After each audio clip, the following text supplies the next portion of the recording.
I love it. Yeah. There's always that one extra who's just got too much hand motion. Yeah. Too much going on. It's just so much fun.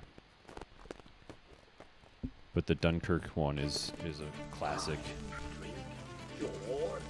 Milkshake. I don't know how to miss that, honestly. I have another funny story to tell about my journey into diesel trucking. German here wants to die Oh. for country. Yeah. Oblige him. Do you really think you have a chance against us? Yeah. Cowboy? I'd like to get you told by 3 o'clock this afternoon. Yeah, I Hey. turned the sound off because I like don't those want odds. not It's have sound. the I always do Smoking that. Hot I always forget to turn Nerds the sound off. podcast. So we go 45 minutes before somebody's like, "Hi, we can't hear anybody but Matt." Yeah, exactly. After we had like a really, really good podcast, and I'm And like, it's one, this is a good one of our episode. significant others. Yeah. Yeah, we've had a few really good episodes. At least I felt like we were really firing on all cylinders, and then we get a comment in YouTube or Facebook. We can only hear Matt. Like, I'm sorry. the one guy we don't want to hear. Hey, there we Well, are. welcome to the Smoking Hot Nerds podcast, everybody. Welcome, welcome, welcome. Hello. Took a week off last week. Had a lot going on last week. What were we doing last week? What the heck? What You was were that all about? traveling. Oh, that's people right. were editing. I was in Tejas doing some stuff, amongst other things, shooting commercials. How was that Whatnot. drive from where you live to Texas? It was 8.5 hours from here. But you know, it's one of those things where it's like most of Colorado and then right at the tip of Texas, it's 2-lane, and there's enough like winding roads, and there's like 4 interchanges where you have to kind of get off and get on a different highway. So it seemed not so long. And I mean, I love podcasts and Audible and all that kind of stuff. So it works for me. And honestly, at the end of the day, I would rather just know that I have all of my gear with me and take 8.5 hours than spend 5 to 6 hours of traveling essentially by plane, only being able, like, And the having to, like, cost. Yeah. handle my gear and worry about it getting broken or mishandled or whatever. So it worked out nicely. But then, of course, you know, you show up on the day and you've got all of these things happening and tons of not issues, but, you know, you're just rushing from location to location to location. And pretty soon you're just like, screw it, I don't need a light. Screw it, I don't need this. You know, so you start not using the things that you brought because you're running too quickly and too much of a rush. So there's that too, which is kind of funny, but yeah. Okay, let's do it. Now get on the freeway. Now run across. Now Okay. go. Yeah, exactly. That was like kinda when we like it. did those singers tours, and I had my drum set with me in my Oh, car. yeah. And it was like at the end, it was like, all right, I need one cymbal, bass. I don't need all of this. So I would leave half of it in the car. Yeah. So it's like I don't have time to unpack it and set up because Kenny didn't care. Yeah, He was just exactly. like, Yeah. Just go, then you go, get a go. speeding ticket. You got a speeding ticket? You guys not remember that? No. Remember that. Oh yeah, we got a speeding. We were going from like Columbine to Sherman, so like across town as far as Fort Morgan is concerned. And I was going through crossing Main Street, and I passed the bus, and that's where the cop was. He was like coming out of Sonic Drive-In or something, and he picked me up. And Kenny's like, "Mr. Hill, are you gonna slow down next time?" Like, "Yeah, I already got the ticket. How Yeah. much you Yeah. want?" I'll think about it. It's like, I don't need the lecture. I got the expense now. Yeah. Yeah, thanks. Well, it's been a good week. Good week for all kinds of watching. We got the playoffs going on. And then, yeah, Apple TV Plus just released like 17 new things out of nowhere, and amongst other things. So it turned out to be kind of a nice viewing week. I've been rewatching Drive to Survive on Netflix, the old Formula One show. That's been my workout viewing, which is actually a really good way to work out. Those cars are fast, so it kind of makes you want to like go Gets you hard. jacked up. Yeah, it gets you all I think I'm jacked about up. ready to start my 4th like complete viewing. Wow, start to finish. Yeah, because like when I'm doing other stuff, it's like it's easy to throw on because I've Yeah. seen it, but it's Yeah, Nice. it's good to throw on, and it's also it's just a fun world to be like plunked into. I just kind of like being in amongst it. You know, it's very glamorous. It's fun. I like it. they do a really nice job with that show too because Yeah. it could be really bad. Season 3 is far superior to 2, and 2 is far superior to 1. Season 1 was screwing me up because it was clearly like a European Netflix crew, because at least in season 1 it was, because they were not shooting that show in 24 frames per second.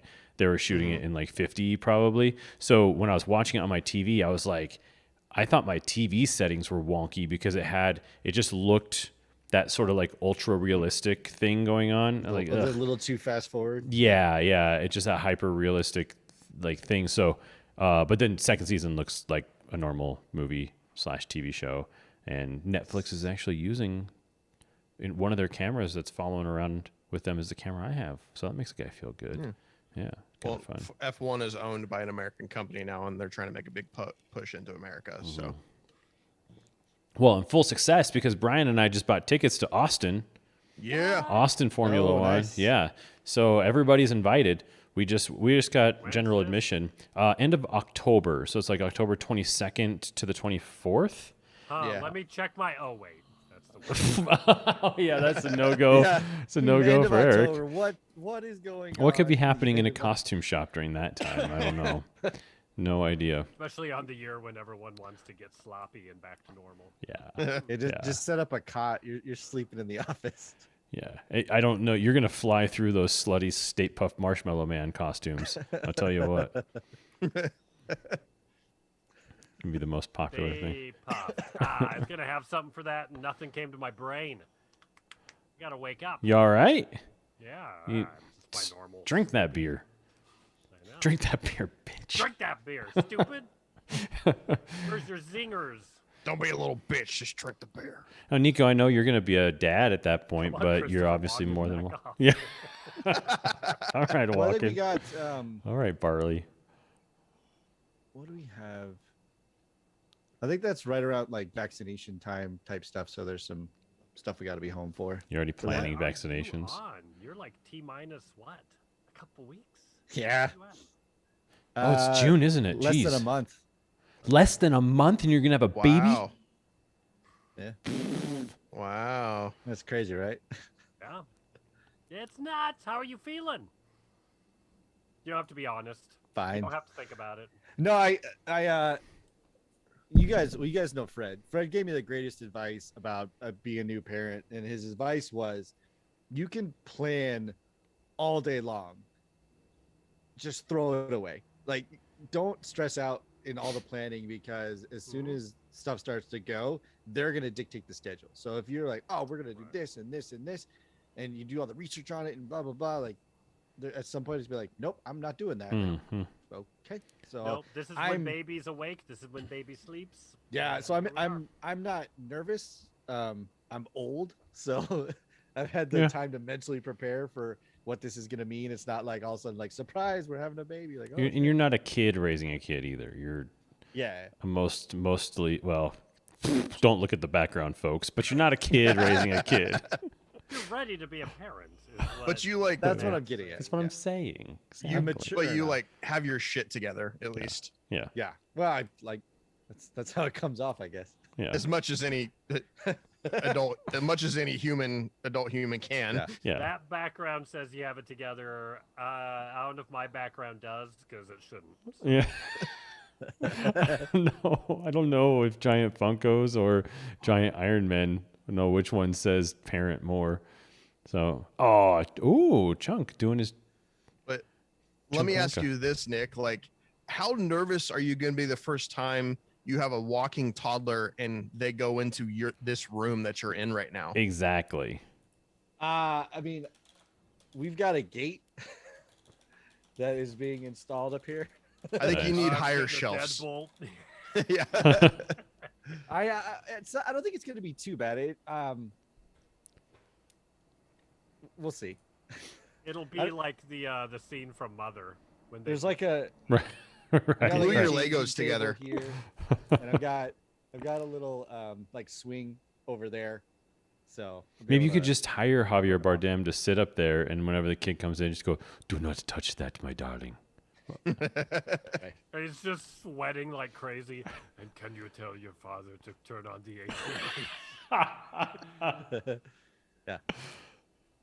No, it's not too. I mean, it's it's so far out of my control that I can't get worked up on it. You know what I mean? Yeah. Like it is a thing that's going to happen, whether I wanted to or not. And I can just be ready for it. It's not like it sounds super weird, but it's like, is it going to be late nights, early mornings, a little sleep? Yes. Am I ready and / okay for that? Yeah. I mean, that's what I've signed up for. So again, I'm not like oh God, she's pregnant. What are we going to do?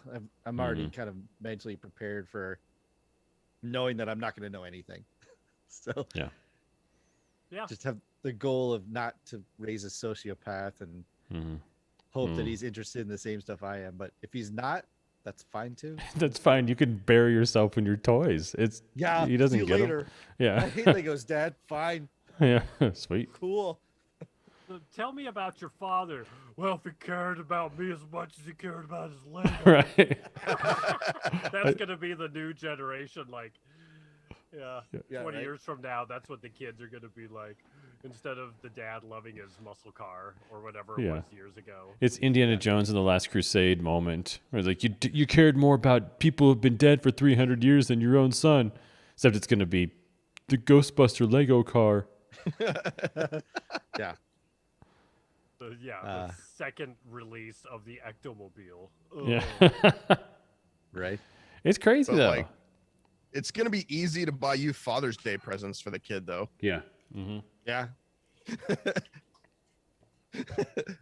Funkos, Legos. Yeah, there's no mystery there, thank goodness. It's like whenever I'd have a girlfriend or whatever, and like the parents are like, I think they're always asked, what does Eric like? And I always know what the answer was, because whenever it's a holiday, I'm like, and it's popcorn. I do like popcorn. And it's a Star Wars something. Okay. That's great. That's what I'm boiled down to is popcorn and Star Wars. Well, like, don't get him tools. He doesn't drive a car. You know, there's like a lot of things that you just don't get for Eric. It just makes more sense. So sometimes they get you an Iron Man that you already have, but they didn't know that because it's in your ass. They're like, do you like it? I'm like, I mean, I'm loving it right now. I've liked it for 6 months. Wow. I remember there was one year at Christmas, Natalie's parents got me nothing but Doctor Who stuff. Oh, wow. Like- That's cool. Like, I got 2 sonic screwdrivers. I got a TARDIS mug. Like, I think a TARDIS t-shirts. I just got everything TARDIS. It's good life. Yeah. That's You're fun. like, oh, the Sixth Doctor. Oh. Go back. Which one was Baker or Balker? Baker was 6 or 7. Yeah, I No, know. It's like, Which one is he? Is did he he the have Canine? He's the afro? hair with the hat and the scarf. No, Baker's 4. Oh, okay. Is he that early? Oh. Yeah. Do you have Canine? Canine was on I think he for did, yeah. years, and then went to, was the next guy the dude with the really stupid outfit? Like, No, that was the odd 6th looking Doctor. colors? That was the 6th Doctor. 6th or 7th. 6, I think. I think as an institution, Doctor Who is very interesting, but it didn't appeal to me until the Matt Smith years. Like, that was really the only time. I mean, David Tennant obviously was great too, but it was still just production value. It was just kind of, but the Matt Smith stuff was just so phenomenal, and the writing was just a little bit different, and I really liked it a lot. Yeah. Got as hip as it ever was Yeah, at that true. moment. And I it's haven't- it's come back to normal. As it is, I haven't watched any of the new Doctor. If she's Well, doing good, There's- as huge as it was. yeah. It's been like a year and a half since the last one. Oh, really? They've been Yeah, releasing 'cause- these like 90-minute super episodes. Oh, But wow. as far as like a regular season, I think it's coming, but obviously pandemic screwed everything up. Well, they Mhm. they But also- did her first season, and then they took like a year off, and then they did her next season, and then I think they were planning on doing it right away, but then of course COVID. Yeah. But I think they're making her new season, which is maybe her last season. I think so, yeah. Yeah. Wow. And So also you they know felt what like they we- did like 6 episodes, and it was like Yeah. you get like 6 episodes, like it was Christmas and then 6 and then a year and some change. It was like That's crazy. what happened? Do you know what we learned last year is that Doctor Who stands for Doctor World Health Organization. I didn't know we learned that. Yeah, Go with it though.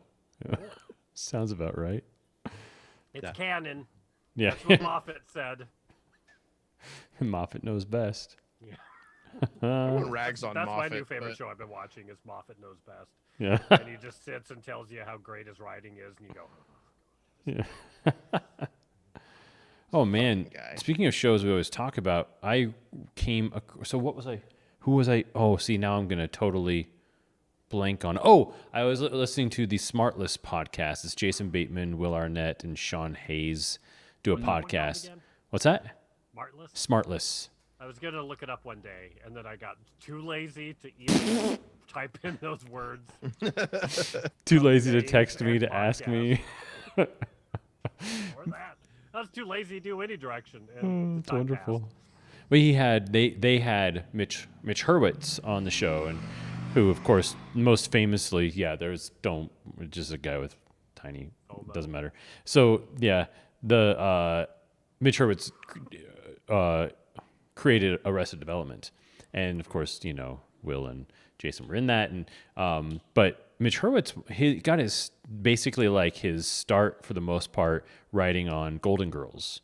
And then basically Wasn't he Golden Girls? yeah, he became showrunner and then Golden Palace. So he was kind I of, did not know that. yeah, it's crazy. I didn't know he'd been around for so long. I mean, that's a long time to be kicking it around to then have your first like truly hit show happen in 2001, 2002. Yeah. And then 20 years later, he's obviously a brilliant writer and stuff, but nothing's hit quite as much as Arrested Development. But anyways, the conversation was just very, very, very funny. He might be one of the funniest people I've ever heard on a podcast. He's hilarious. So funny. It's crazy, crazy, crazy. But yes, bless your little heart. Sorry, I couldn't get to the mute button. It's like a puppy sneeze. Aw. Oh, Yeah. But yeah, I'm much of adorkable. you are adorable. But anyways, much of the conversation was about Golden Girls, so Eric, you should definitely hop on that. It's Yeah, called definitely listening to Smartless. that one. It's on Smartless. your phone. Go to your podcast app and you type in Smartless and it'll pop up, I bet. I already Well, started losing interest. I lost you at the end. Lost me at here's what you do. Lost me at pick up. You want me to pick up my phone and type something? Okay, Eric, What? step one. Well, so that said, we all kind of watched Cherry. I think Nico and Brian and I watched Cherry. And Yeah. Eric, you got through what, about 40 minutes of it? God, yeah. Yeah? I Did you got lose to where interest? He told his girlfriend that he was going. He's going to the army. That's how far. I got. So you missed didn't watch the So you didn't movie. really watch the movie. No. I Yeah, yeah. I love that. Well, I actually have a very good reason because I went. Oh, I'm not feeling this, and I need to do my bigger homework, and so I dove straight into For All Mankind. That's Okay. Good my man. reason why I stopped, That's a I'll good allow it. reason. and I wasn't feeling it. Also, Yeah. That's fair. Was a very big reason. Yeah. Too. So have you watched both seasons of For All Mankind or just the first season? Oh, I am a completist here. Wow, very nice. Yeah, I'm not rounded yet, it out. so I need to finish it out. So maybe I'll finish it out and we can do that next week. Yeah, That I would won't be talk good. about Pluto. We learned that it's not a planet.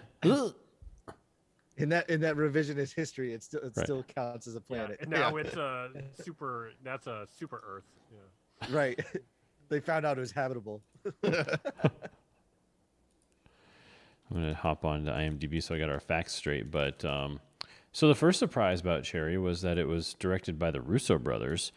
I didn't know anything about this Yeah. movie going into it. I didn't either. At all. Like, at all. I remember seeing the trailer of him robbing a bank or something like that, so I thought, oh, it's a movie about robbing banks. I had no idea it was a movie about drugs, mostly. Sorry. I'll be back. Continue. Okay. Drug addiction. Someone's got to go shoot up his heroin. The second you say drugs, that's when Nico just pops right off to the bathroom. I'm taking a look here. Yeah, so it was written by Angela Russo Ostot. I think that she's one of the story editor or something. It's a real family affair. A few things. Yeah, for sure. But so was Rene Russo? yeah, it was ridiculous. Yeah, she was great in it. But yeah, I really liked it. Brian, what was your take? I thought it was a gorgeous film in the saddest way possible. Mm-hmm. I liked it, but it was rough. Mm-hmm. And I mean it was done very well, but like the happy moments in that movie are few and far between. Yeah. Right. I like that kind of like epilogue part, or prologue, part 1, part 2, epilogue. Sure. It was kind of a subtle touch, and I like how in the beginning he was kind of he would break the fourth wall. Like there was like subtle touches. Mm-hmm. So I felt like they probably felt like they had to do that, or it would have been even more depressing. Yeah. Holland was fantastic. It's Yeah. like, oh my God, that guy can act. Yeah, he can really act. He has one heck of a American accent too. Yeah. I mean, that's the thing. He's British, so he's already starting at. Yeah. It's the actor version of hockey. Like you already have to be on skates. Yeah. To even start playing. That's what. And he is definitely on skates, for sure. So yeah, so he will most certainly have a career once Spider-Man is over. He has the chops for it at least. Yeah. Would you say that this is like 9/11's Ferris Bueller? Right, kind of. Sure. But with way more drugs and nothing happy. The car chases are more like That's why I Humvee say explosions. 9/11's Yeah. version of, Yeah.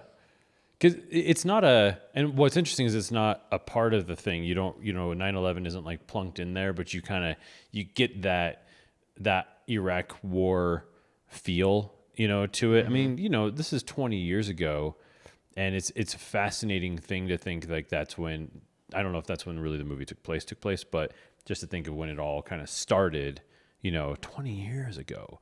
But it feels like started in 2002. That's where the movie starts. yeah. So about right, 20 years ago. Yes, and then it jumps to 2006 or something. 2007, yeah. Mm-hmm. And then it ends in the present. Okay. But the breakdown of the movie, I enjoyed that there was the kind of the chapter breaks, that there was the, I really like, this, Brian, that I really like title cards. Like I like things that like kind of like set the stage, and it's fun. And I liked kind of that they use the red and black to sort of signify when we were moving to a next phase of the movie. But then I was watching it and I was like, what the heck is going on? It was like right up front. I was like, what is the movie was super hazy and dreamy when he first meets his girlfriend. And so I read an article where, they decided to shoot the movie basically in 3 completely different looks for sort of like the past, the war stuff, and then the future. I'll have to find the article specifically, but like the past stuff when it was like before they were drug addicts and all that kind of stuff, they shot it on, like vintage, like old anamorphic lenses at like wide open. So it just gave it that like super dreamy, super like, ethereal, out of focus sort of like feel to it. And then the war stuff, I should just find the article because the war stuff was really interesting. Oh no, it was basic training. They shot like most of that at like 14 millimeter or something like that. So it was like, it gave you Super that wide. super surreal sort of almost fisheye sort of feel to it. And during basic, did you see that everybody else had a name on their uniforms, but he didn't. His name was just Soldier. Is all it said. It said soldier. Yeah, it just said. So he never really through the whole movie ever had an identity. I don't think anyone ever called him a name. It was just very, very interesting the way that it was set up. But then the war stuff was shot like very like Black Hawk Down. Like it looked like a movie. It like looked very cinematic, very cool. And so I did not expect though that it was going to devolve into a movie that was basically like 9/11 post 9/11 train spotting. It's kind of what it felt like to me, in a way, which is cool. It was fun. So less Ferris Bueller. Yeah, less Ferris Bueller and more train spotting. Yeah. There was Still lots fun. of little touches that you had to watch for. Did you notice all the bank names? Oh, yeah. Shitty bank fucks America. Yeah. Yeah, it was very, for as serious as it was and for as sad as it was and for as realistic as the movie was, Yeah. it was very farcical as well. It was very theatrical, very farcical, which I really enjoyed. And drug addiction is very interesting from the standpoint of most people who are drug addicts a lot of people get to the point where they're just like, this is who I am. I've accepted it. And so they just kind of live their life where just like, look, it's not going to change. This is just what I am. It's how it's going to be. And that was how his character was. His character was never really trying to get clean. He was just kind of like, this is who I am. This is what I need to do, and he played it so well. And the girl who plays his girlfriend, she made it even more tragic, I think, because like the reason you probably felt so sad all the time is because she's like this little like wafy angelic character at the beginning, and she just spirals out of control to the point where she was the liability. Like it wasn't the drug addict former, soldier anymore. It was like she was the one who was just like, nope, I'm never changing. Like this is me. I'm a drug addict forever. So Yeah, it's like when she escapes rehab, she's like, I'm gonna be a junkie with or without you, so we might as well just be together. yeah, exactly. Let's just get high. Let's go. So Eric, why didn't it hold for you? I won't say. I'm not like saying I thought it was bad. I think just the mood wise from like moment one, I was just like, oh, okay, it's gonna be this thing, and so maybe it just hit me when I wasn't in the mood, and again, I think I need to watch a whole bunch of, think of all the stuff I had to do. I was kind of like, I don't want to be in this mood. So I think it's more that. It's more the reason why I don't go and watch the Oscar bait movies or whatever. Because I want to run away from reality. That's why I have all this crap in the back. Right. It's funny I live in reality. Right. You're saying that because like I just watched it today. I finished it like an hour ago, but I started watching it this morning before I had to work, and that I was probably 20-30 minutes in when we were texting about, are we going to do this tonight or what are we going to do? And I was almost like, oh great, maybe I don't have to watch this movie. Right. Because like it was dragging for me at first. I was like, I was almost like, yay, I have an out. I don't have to watch it. Yeah. But I'm glad I did. Wow. The thing that really struck me, which I think is, I don't have a heroin problem, nor have I been close to anyone that did, but like, how like they had a schedule where, like he would have to meet her in the parking lot at her work at, at 5 every day. Right. So that he could help her shoot up again. So she wouldn't start to hit withdrawals, and like, I was like, God, that is awful. Yeah. And like a week or two ago, I just watched what is the new docuseries, Gibney's new thing about the opioid epidemic, the crime of the century. Yeah. Oh, is that on HBO? Yeah. Yeah. Watch it, by the way. Yeah. So yeah, it's really good. I mean, it's Gibney, Yeah. Alex, but but it's well done. Which, by the way, not to interrupt, but just like the last few Gibney things, I've just been so not into. Like they're just so droll and just not even like interesting to me. So it's good to know that there's something that's, catching your eye. It's good. Yeah. It's so a lot of that was still kind of fresh in my mind. I'm going, oh my God. But Right. yeah, it was, I don't know. It felt very real, and I just thought it was really well done. And, I read a lot of people rag on it, but I was like, saying, there's not much happens. It's like, well, it's kind of a character piece. You're going through this spiral with these people. I mean, Well, and from what I understand, like talking about like the stuff where they're actually in Iraq, that was about as realistic as war gets for a lot of people, where they're just like, it's just hurry up and wait, and then you're just like in this terrible situation, and the next thing you know, somebody's Humvee blows up. It was just like that kind of like nonsense and chaos. And I loved that scene, by the way, because they showed the gore and they showed the awfulness, but in these like flashes, like exactly the way that I feel like I would look at it if I was in that situation, where he wasn't sitting there crying and, you know, had this big dramatic moment. He was just like, he couldn't look, and then he would just like look up and see his friend's dead body. And that's how the camera did it. It was like almost this POV of him just like being terrified for a second and then swinging back, and then being terrified for a second and it was just really, really beautifully done. But it was this massive character study of a person whose life was just completely and totally falling apart when he thought he was doing something with meaning, aka going into the army and, you know, fighting for the country or whatever his perspective was, and then coming back and just realizing he just doesn't have really any purpose, that he feels like he has any purpose. And Tom Holland really, really, really played that extremely well. That desperation sensation, I think, was just something that he really, really, really dialed into.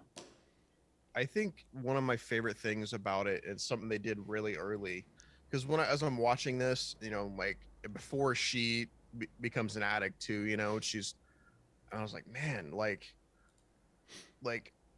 not to shame people that come back from war and have severe PTSD and just are completely fucked up from it, like, but it's like, man, that's got to be hard for a spouse to go through. But one thing that they had her say early, she's like, because he was clearly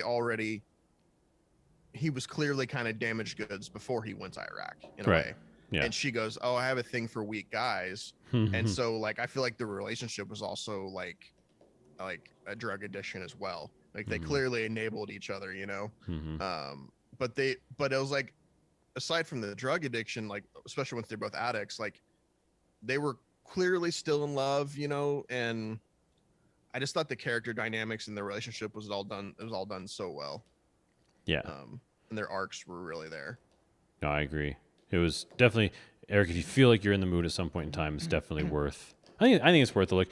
It felt... Yeah, the fact that I didn't make it to, you know, it's like watching Full Metal Jacket probably, and like you turn it off after the one scene. Yeah. Yeah, the famous Bathroom. scene. Yeah. Yeah, exactly. The D'Onofrio moment. I've never seen that movie. What? But yeah, so... You should. But again, Yeah. I've definitely seen that first part, but can I remember much after that? Well, it's the two separate. transition. It's two separate movies. Yeah, which kind of sounds like this is 2 or 3 kind of separate movies, right? Kind Yeah. of strung together because it's this guy. Yeah, my initial response to it was it falls into the type of movies that I don't like, where it's just like a scrapbook moment of somebody's life, where there's, you know, all of a sudden like, credits. You're like, yeah, well, come on. So that's the stuff I didn't like. But what I did like was that it felt like very, like, it's almost like the scrapbook had themes. Right. So like you Yeah. could, like, even the camera angles and the set direction and the costuming and all that stuff was like, here's this part, and it was all like nice and picked there, and then here's this second part where they change the camera, they change the color palette, they change the stuff, and then here's like the third/fourth part where, right, then they go into this other style. So they took like 3 separate styles and put it together and scrapbook this guy's life. And so from a construction standpoint, it's like that's what helped me get through it. But you did have to get past that first part, which is definitely like this big, like watching like a European romance film, and we're just like, come on, I don't. Well, This it would have. undying love thing, I When the can't people stand gonna it. shoot each other? Yeah, It would have That's been what I was a much, much less interesting movie had they not made those stylistic choices with the camera, Right. for sure. And not to say that the script wasn't good. The script was really good, but it just was, we've seen, you know, sort of like it's like every Scorsese movie, you know, so what are you going to do differently? And this is what they did differently. They made it cool. So, but that's an extremely astute catch, because as I was watching it too, I'm going, every chapter has like its own theme, has its own feel, its own color palette, but physically, but literally, you know, using longer anamorphic lenses for the initial part. And then, I was just reading it was 14 millimeter that they use for the basic training. So get that kind of like super fisheye sort of thing. But what's interesting too, they shot on the Venice, which Brian, you're familiar with the Venice, of course, because you guys shoot For All Mankind on that. It with I think the Venice is true 6K sensors. So it's full frame. So when you pop a 14 millimeter on there, as opposed to Super 35, which is like a lot of which every Red camera is Super 35, so it's a smaller sensor. When you pop that big one on there, that actually even expands the field of view even more. So I think it just gave that basic training thing like just an extra sort of feel of. So when you get like really close up on Cherry, when he's like getting his haircut and things like that, it just made it feel glassy and weird and stuff like that. But I liked the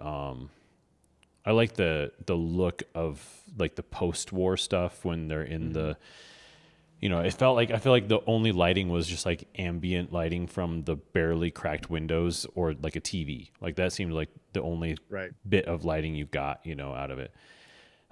Because it felt like a really dirty Fargo. Like it kind of had that sort of like just kind of empty hollowness, not to, I mean, it's no Deacons, but it was still well shot. Good film in that respect. But I kind of agree, though. It probably wouldn't have been as interesting if it wasn't so interestingly shot. It's worth it to power through for the construction, for the production of the movie. And like, again, knowing that it's a snapshot of this guy's life and the stuff he goes through, and just knowing that that's what's happening, you can kind of be like, all right, I'm not going to expect too much in like this direction.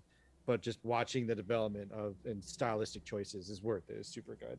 And I think for all credit too to Tom Holland, there are scenes where he's required to be very dramatic, but it was not over dramatic. Like it easily could have gone extra. Like somebody's like, I need you to dial it up just a minute. And they didn't, which made it feel more like you were actually just kind of following this kid around through everything he was going through, as opposed to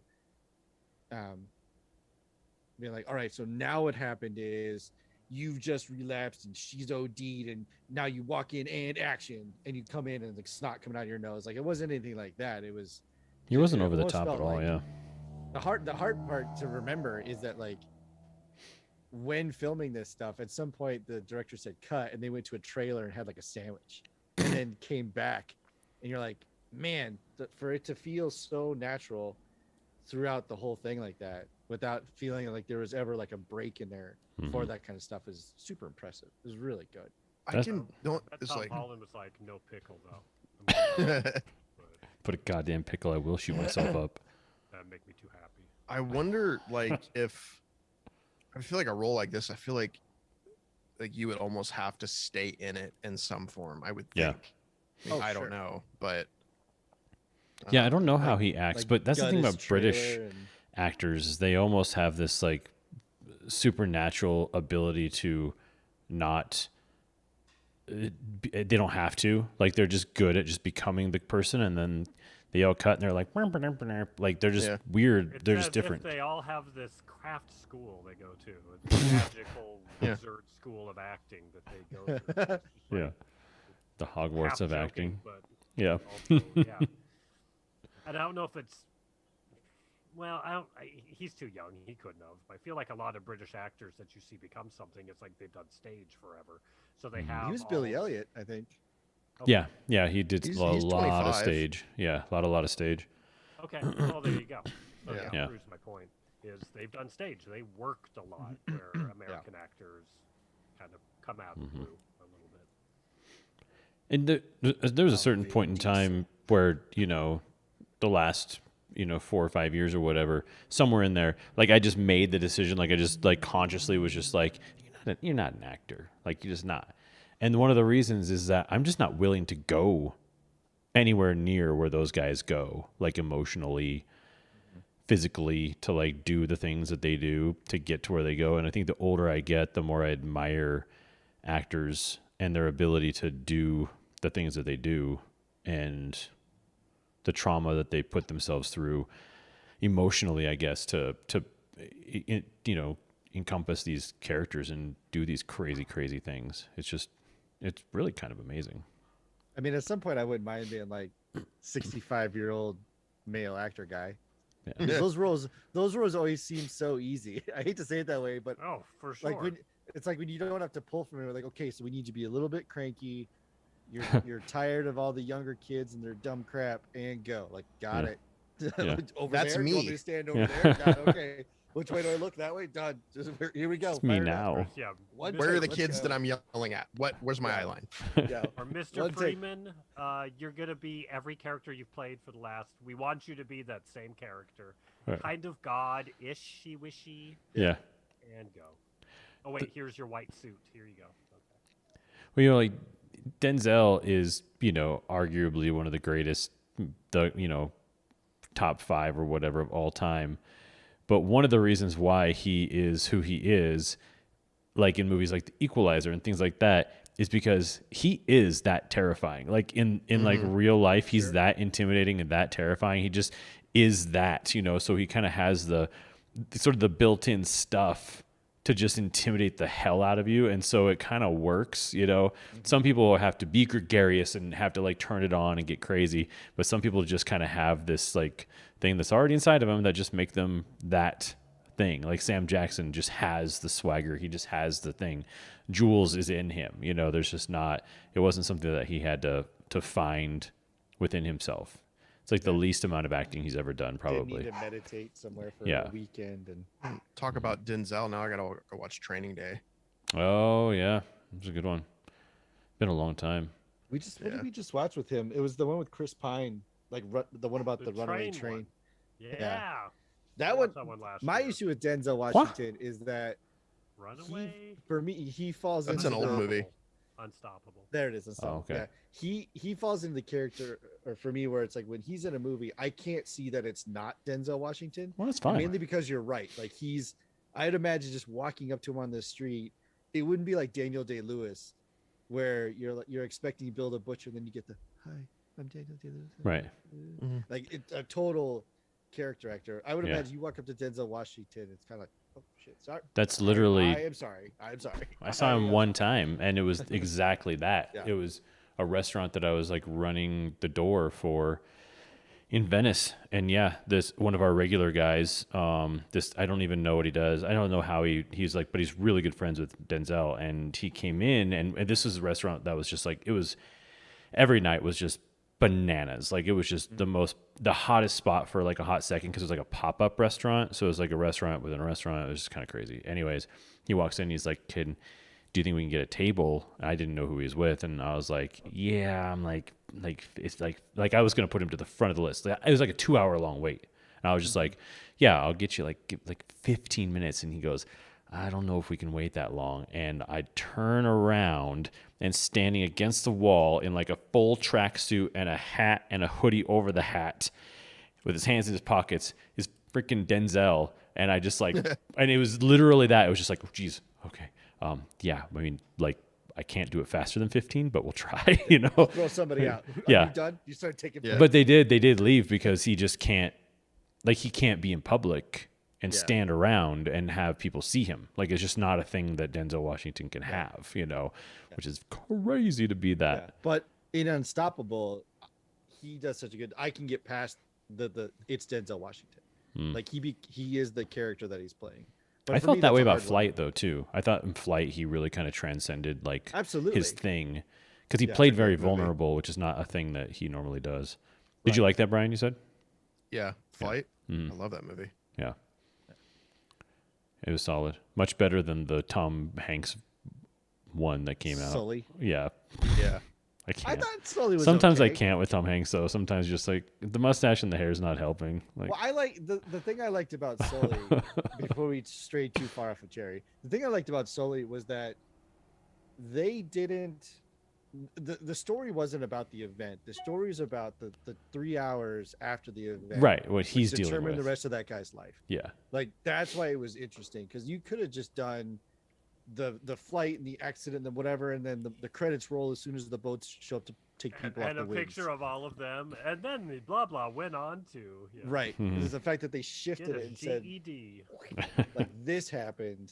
This is the app. Everyone knows this part. Let's talk about this part, which not everyone knows about. I thought that Well, was what does a real life hero have to? What's the aftermath for that hero? Yes, exactly. When That's why I they're thought it was part good. of this, organization or whatever. Yeah.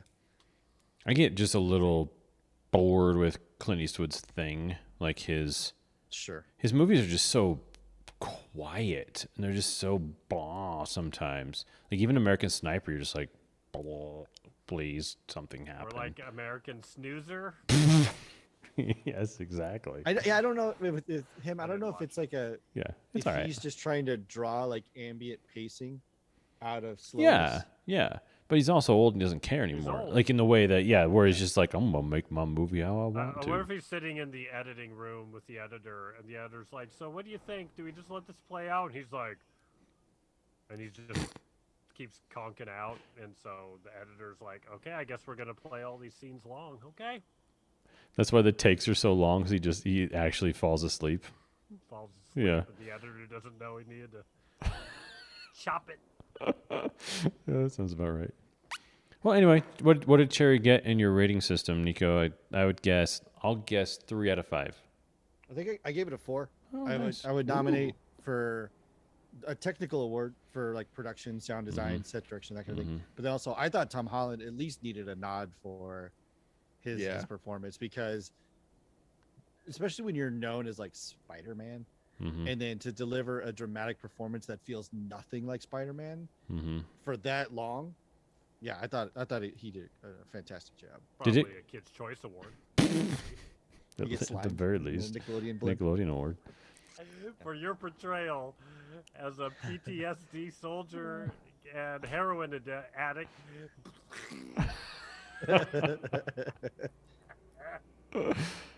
Is the well? It'll be in next year's Oscars, right? Yeah, because it came out this year. But yeah, these Oscars happened, didn't they? Forgot. Yeah, because they did put it in theaters. Did they? Nice. Yeah. Which I don't even know if that's going to be a thing anymore. Is it? Is it going to be a thing?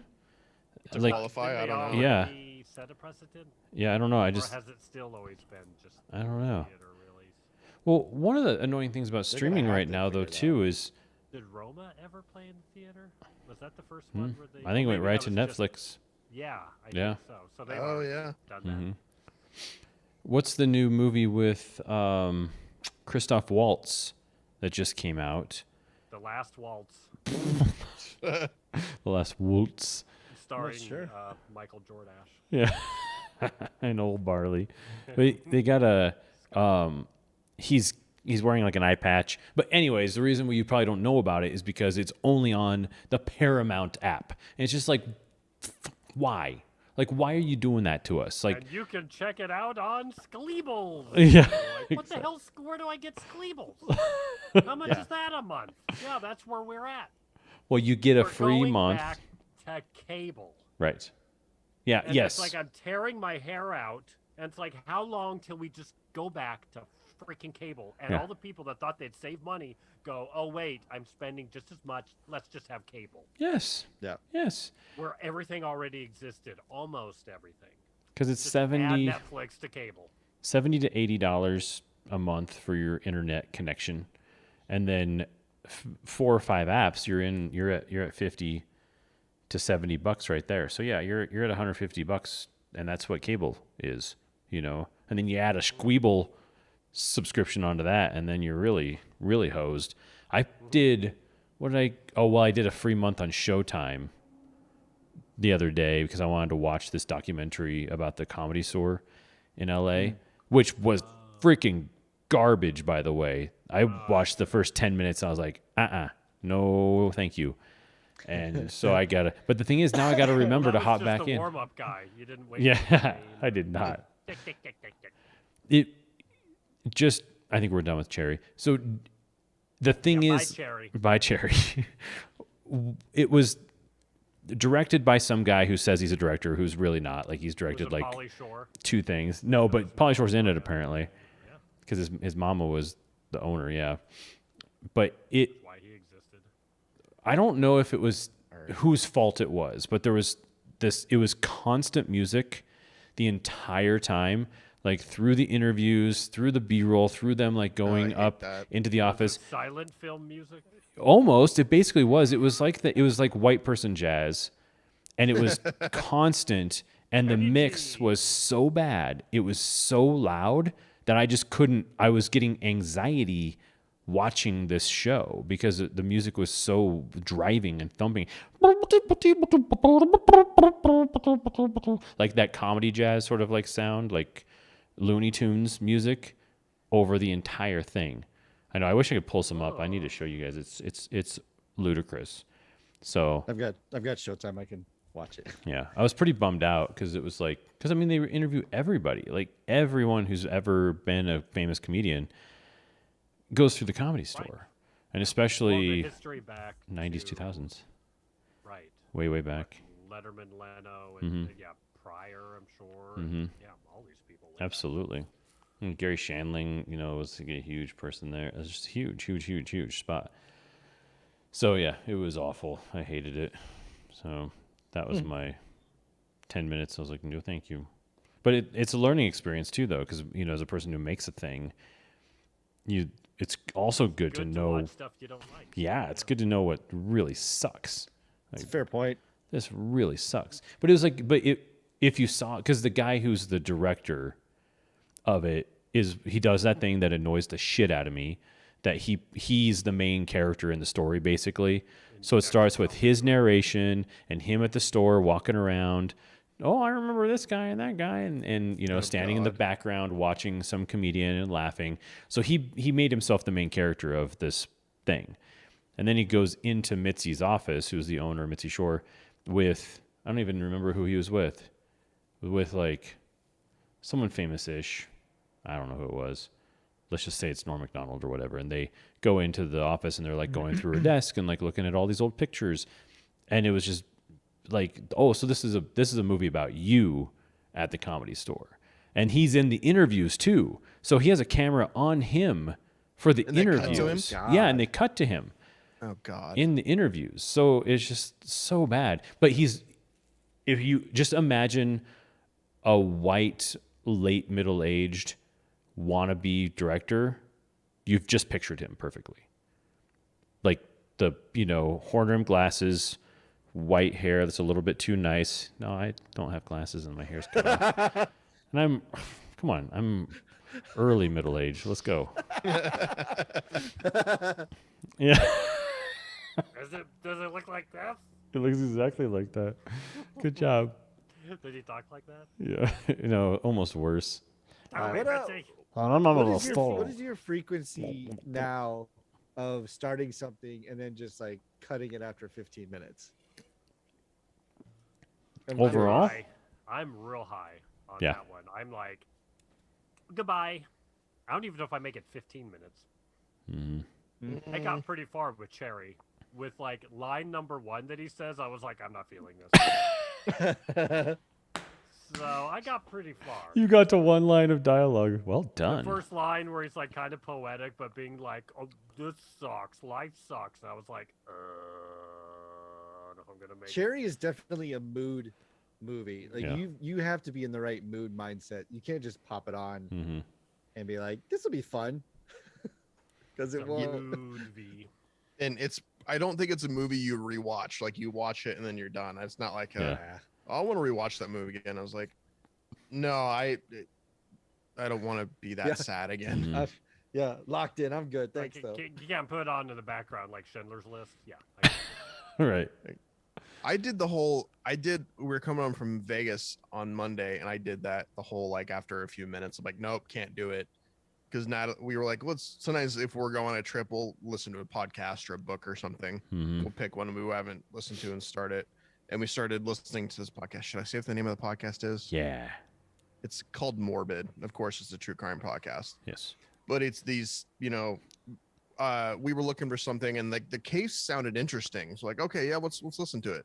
And it's like, oh, it's like 4 hours. I'm like, okay, well, that'll get us home. That'll get us all the way home. And except you were going to California the wrong way. yeah. Did you drive? Yeah. Yeah, so you got that like extra 2 hours for the nature stop, and Well, for it took 8 fucking hours to get home. yeah, I was gonna say yeah, Tour or just traffic? no. There's- traffic. so Memorial on Day weekend. Friday and Memorial Day weekend, but on Friday you can literally see the taillights coming from LA to Vegas from Mhm. space, and then on Sunday it's the reverse. Mm-hmm. That 13th Warrior movie, the fire worm. Yeah, It's cars. yeah, But yeah. The Yeah, fireworm we of got cars. we got on the It's a 15, fire like worm. driving out of Vegas, and there wasn't that many cars. I'm like, okay, I'm feeling make good. that I'm feeling move. good. And then I see like a digital billboard says 139 minutes to the California border. Oh. I'll go, oh shit. Okay. Especially when Yeah. you know that that's only 40 miles. Yeah. Right. And we stopped at Terrible's because I needed to fill up with diesel, and I got off the freeway, and I'm like, I immediately regret my decision. I made a huge mistake. Get me out of here. So like, there's a line to Watching get every in. car that, A line Yeah. to get out back on the freeway, and then we like went 7 miles an hour for 2.5 hours. And Yeah. it's funny, once we finally got to speed up, my truck auto locked itself. I'm like, we finally went fast enough And for then it to the doors auto lock. registered. Yeah. Feels good. That's awesome. Yeah, it was terrible. Anyway, so we was like, listen to this podcast, and it's called Morbid, and it's like these 2 girls, and they were the most annoying human beings in the world. They were just like, they thought they were being funny, like, because they were hyper, and they kept like going on tangents, not talking about the case at all. And Mm-mm. I'm sitting like driving, and Natalie can just tell I'm about to boil over. She's like, are you not liking it? I'm like, no, I want to hear the case. I don't want to hear about their husbands and this dumb shit. Mhm. Like, I'm just like, I can't do it. Like, it's like nails at chalkboard. I'm sorry, we can't do it. Mm-hmm. Like, Yeah, I'm here for Did the they talk facts. about brunch? yeah, they talked about brunch and like, Mimosas. I think they talked about Did they farting and really? stuff. And I was just like, I just shut fart. the fuck up and talk about the case. Oh, that's wonderful. And it's funny because I think Natalie could tell me I was just like, I was squeezing the freaking steering wheel so hard. And so, but we finally found a different podcast to listen to. But yeah, so I've been doing that more and more. But now the problem I have with watching movies is like, we have to start a movie by like 7 or 8 o'clock tops on a weeknight, or I will not make it through. I'll fall asleep. Yeah. Like, we've been watching, like, back going through the Marvel movies, and I think we're gonna have to watch Guardians 2 for a 3rd time because I didn't make it. And we tried to watch it last night, but we didn't even start completely over. We just went back. I'm like, oh, I remember that. Okay, we'll go from here. Chapter 7. Let's go. Yeah. Still didn't make it. You just keep starting from when Kurt Russell is riding the space sperm. No, that's it's all like I can we- remember. Keep starting from when they will figure out how to have like the light in their hands, Hmm. Oh, when Mhm. they're playing catch. Yeah, Yeah. dad and son play catch. So bad. Yeah. I hate that movie. I hate all the Intergalactic. Guardians movies. They're so bad. Oh, good news, they're making a 3rd one. Ugh. So. God. But your question, I'm probably about 50% right now. I'd say 50-50. That's Right. Yeah. Turn something on and then turn it right back off again. Yeah. I don't know what my percentage is, my success rate. Yeah. It's got to be low, I right? don't veer though. I know what I'm. Just stay in your lane. Yeah, Yeah. Oh, I stay in my lane. that's fair. Yeah. Yeah. Yeah, so my number is, I'm trying to think of the last thing. Well, it's different. The last thing that I didn't watch and walked away from has probably been a long time ago. But there's been stuff that Andrea was like, hey, check this out. Like Bridgerton. Like, I went down there and I was like, oh, this is good. I don't care about English aristocracy. Like, Right. it does not fit in my wheelhouse. So I was like, I know this is probably great, but this is so far out of my lane that I'm just not even. I'll do something else. Mhm. Yeah. I think it's Enjoy. It's trashy stuff for women to love, right? Yeah. That's what that Well, show it's is. Yeah. it's Shonda Rhimes. Yeah. I mean, I've caught. Shonda I Rhimes caught does enough of Pride and it Prejudice. to be like, this is Jane Eyre this with is Amy. probably good, but I just didn't. I wasn't gonna sit through it because I knew I could just like catch a recap kind of thing. Yeah, it's like Sexy Hamilton. yeah. I think going on Cool. with no music. So what was the last thing, do you remember, Nico, that you did stop watching? Because the thing is, of the four of us, you're without a doubt the best viewer. Like, you give everything a chance and you watch all the things way more than You know we what? do. To be completely I'm honest, we impressed. got really close to turning off Wrath of Man last night. Wrath of Man, what's that? That's the new Guy Ritchie with Jason Oh, Statham no and Josh Hartnett. way. We got real close Ooh, to turning it that off. makes me excited to watch it. So I feel like I haven't heard good things. I like to go in It's- without expectation. Yeah, I won't talk to it shouldn't have Guy Ritchie's name attached to it. That's all I'm saying. Why, it he not does a direct it? disservice. He directed it, but he didn't write it. I mean, he has a writing credit, but you can tell that he was like, I could use 50 grand. Right. and, like, directed this movie for a friend because it doesn't have any of his signature stuff. It's kind of like when M. Night Shyamalan directed After Earth, or the one with Will Smith, where there was like no mention of M. Night Shyamalan until the credits rolled. And you're like,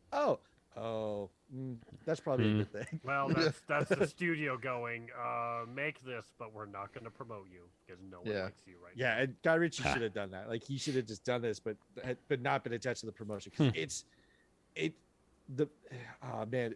the story is so bad and implausible and just incorrect that but it's not Samurai Cop. man. Eric's getting excited. It's- I'm peaked. I mean, the only thing is we watched it on demand, so it's like $20. Yeah. So it's like wait until it's free. Wait till it comes out on something for free and then watch Yeah. it. Or Don't pay $3.99 or $20. whatever. Yeah. Rental. And then have it on in the background, yeah. Yeah, What was we this got mega movie, close. The Meg? That was like on in the background on TV. And the trailer, I remember the trailer really tried to make that movie like kind of campy fun. Yeah. And Was that then Guy when I was Ritchie? No. it Oh, wasn't. no. It's God. Jason Statham, though. Oh, yeah. Like connecting tissue. It's the Megalodon movie. Yeah. And it's just like a slog. I was like, Yeah. make this movie so boring, and why'd they try? It's Yeah. so stupid. Have fun. What are you doing? I went to the theater and saw that with my parents because my dad really wanted to see it. So I went to it. And it was all the things that I expected it to be. I wasn't mad at it because it was just like, yeah, you just walk in, you know what it's going to be, and it works. Statham. Eat popcorn and Yeah, it's just a big old paycheck movie for these guys. Sure. Yeah. Yeah. But yeah, for Wrath of Man, like, I was missing like the slow-mo to music, fast cut, like that type of Yeah, thing. the speed ramps and stuff. Yeah, I was missing really great music, smart dialogue, all that stuff. But like, oh man, I don't want to go into it too much because, I mean, I can, but Do they have the thing where it's like, we call him Cheshire Cat because he's wily and real? Look out for him. well, it's Did you go see Bob? Which he Bob? wears One-eyed Bob checkers. or no legs Bob? No legs yeah, Bob. I mean, Who they- you they think had I was this, talking like, about? There was none of that, right? So All there right, was none fuck. of Calm the Bob or fuck no legs down. Bob? yeah, it was Well, none we of, were like, the talking English to no talking head, stuff. Bob. It wasn't much of a conversation. Yeah, it was just bad. Like, and it fell into the logistics trap too, where like logistically the plot doesn't work. Like it can't work Mm-hmm. just because of the events that occur. You're like, nope, it's impossible. None of this would happen. It's funny talking about the falling asleep thing with like 2 weeks ago or whatever. It was like a Sunday that Sarah and I actually got to hang out, and we're like, what should we watch? And just didn't know what to watch. And it was just like, well, let's just throw on King Arthur because she hadn't seen it yet. And I was kind of feeling Guy Ritchie-y. So we threw on King Arthur. And yeah, like we both fell asleep during King Arthur. Like that movie's like Wow. high octane maniacal nonsense. That just means you're Plus, yeah, plus like the whole like, hey, we went and saw No Nose Jack. No, it wasn't No Nose Jack. It was Three-Eyed Jack. It was like that kind of movie too. So you're just like, this should keep your attention, but we just passed right out. And it's like, oh well. But yeah, just mostly tired probably. But I just think of Guy Ritchie. I just think of The Gentleman. It's like, I'm gonna go to bed. Can I come with you? Yeah. No. I might come anyway. You just hear me scratching around in the dark. one of Hugh Grant's best Yeah, it's performances. Can he do more of that? Yeah, 'Cause that was seriously. freaking hilarious. Please. I mean, I think he probably can Yeah. now. I think Yeah. He just doesn't do I many think they'll movies. allow him. Yeah. Yeah, anymore, which is cool. But yeah, so that was the last one that Nice. we finished it because we were just like maybe Yeah. maybe it's coming, Yeah. and then it gets to the end, the credits roll, and it's just like, Eh. well, that sucked, man. Yeah. Oh, So- I would have probably I'm like opening credits on some stuff, and I'm like, nah, bye. I don't. I'm. Yeah, I'm a Jeez. terrible person. Harsh. Yeah. I was just curious if you noticed it, like, is it more of a you focus and stay in your lane, or is it you try things but you're cutting them off more? Well, you know what I will say. Not saying much. I watched that first episode of that MODOK show. 'Cause Okay, my on roommate Hulu, got me right? his Hulu. I Yeah. haven't had Hulu ever, so my roommate gave me his Hulu password. And I watched. It's like Robot Chicken, but just a whole show of that kind of. Mm-hmm. And I watched, and I think my whole face the whole time I was just like this. I watched it and I went, maybe I should give it like 2 more. Mm-hmm. I'll try to do The 3-episode the try. gentleman's That's funny. try. That's funny. There's been a lot of It was those. bad, but I was just like, so I think wacky, zany, cartoony stuff. It's like I don't know. It's got to really post Rick and Morty and Yeah, right. South Park and all that. I'm just like, it's hard to. Where do you go? What can you do? It's really got to grab you. Yeah. So, who have you guys all watched Mythic Quest? Yeah. I have not started any of them. Yeah. Because I've watched like the first 4 or 5 episodes, but see that was a tough one too because I didn't. First episode, I probably wouldn't have bought in and kept watching if it weren't for F. Murray Abraham's character. Because he's like, weirdly, he's like the one straight man, which even though his character's kind of crazy, he's the writer. He's the guy who wrote the Mythic Quest story. You know, he's like the one who wrote the story for the video game essentially, or is like punches it up or whatever. And so he's great in it. But it just has such a Silicon Valley vibe, and it's just not my vibe. I just kind of stopped watching it after like 4 or 5 episodes. I think the last one I watched was like the one where they brought all the girls to the office for like Women's Day or whatever. Oh, so you made it through the Dead by Daylight then, or whatever, or Death by Daylight, like offshoot, or do you know what I'm talking about at all? I think so. I'm not sure. That's the one that had was pre-Mythic Quest. Yeah, that random like origin story. Like, Yeah. that's kind of. I don't know. I'm not. It's not ringing a bell. Like the whole. whole. I mean, they had the whole shovel thing. That whole debacle. I remember seeing No, that. this is after that. Okay, I'm not sure. No, but- it's, Mythic Quest is weird because there's Mythic Quest is the name of the game, and then you're watching like very Silicon Valley / office type show, and it goes through the release of their first expansion, and then they've got this one episode, which is it's about this. Oh, that yeah, meets- the flashback with Jake Johnson and what's her name, Kristen Yeah. Ritter or whoever that was. Yeah, Yeah, girl and looks then like Kristen Ritter. and it's like, what the hell is? Yeah. Like, what is this even doing here? Yeah, And then they've got other episodes, and so it's definitely an interest. It's not like we binged watch it, and we're currently caught up, We are too. but nice. it's one that I would almost say like don't binge watch it because the episodes aren't necessarily linear right. in and of themselves. So it's like you could put a week between them and be fine, versus some shows that I would say the opposite of, which is wait till the season's done and then just power through it. Yeah. Like For All Mankind is like you're gonna want to watch it every week, but maybe hold off so that way you can just like inundate a weekend with For All Mankind. So But do you yeah, guys it's- like it? Yeah, I love it. Yeah, I like it because it's a little different. Mythic Like, Quest. it's just a little, like the structure of Mythic Quest, right? It's a little different. They're actually really good with all the technology stuff Hmm. instead of basically just like writing out their ass where they don't know. Like they're actually on board with somebody who's kind of just steering them in the right direction, like real conversations that would occur, kind of thing. The actress who plays Poppy Lee is fantastic. Yeah, she's great.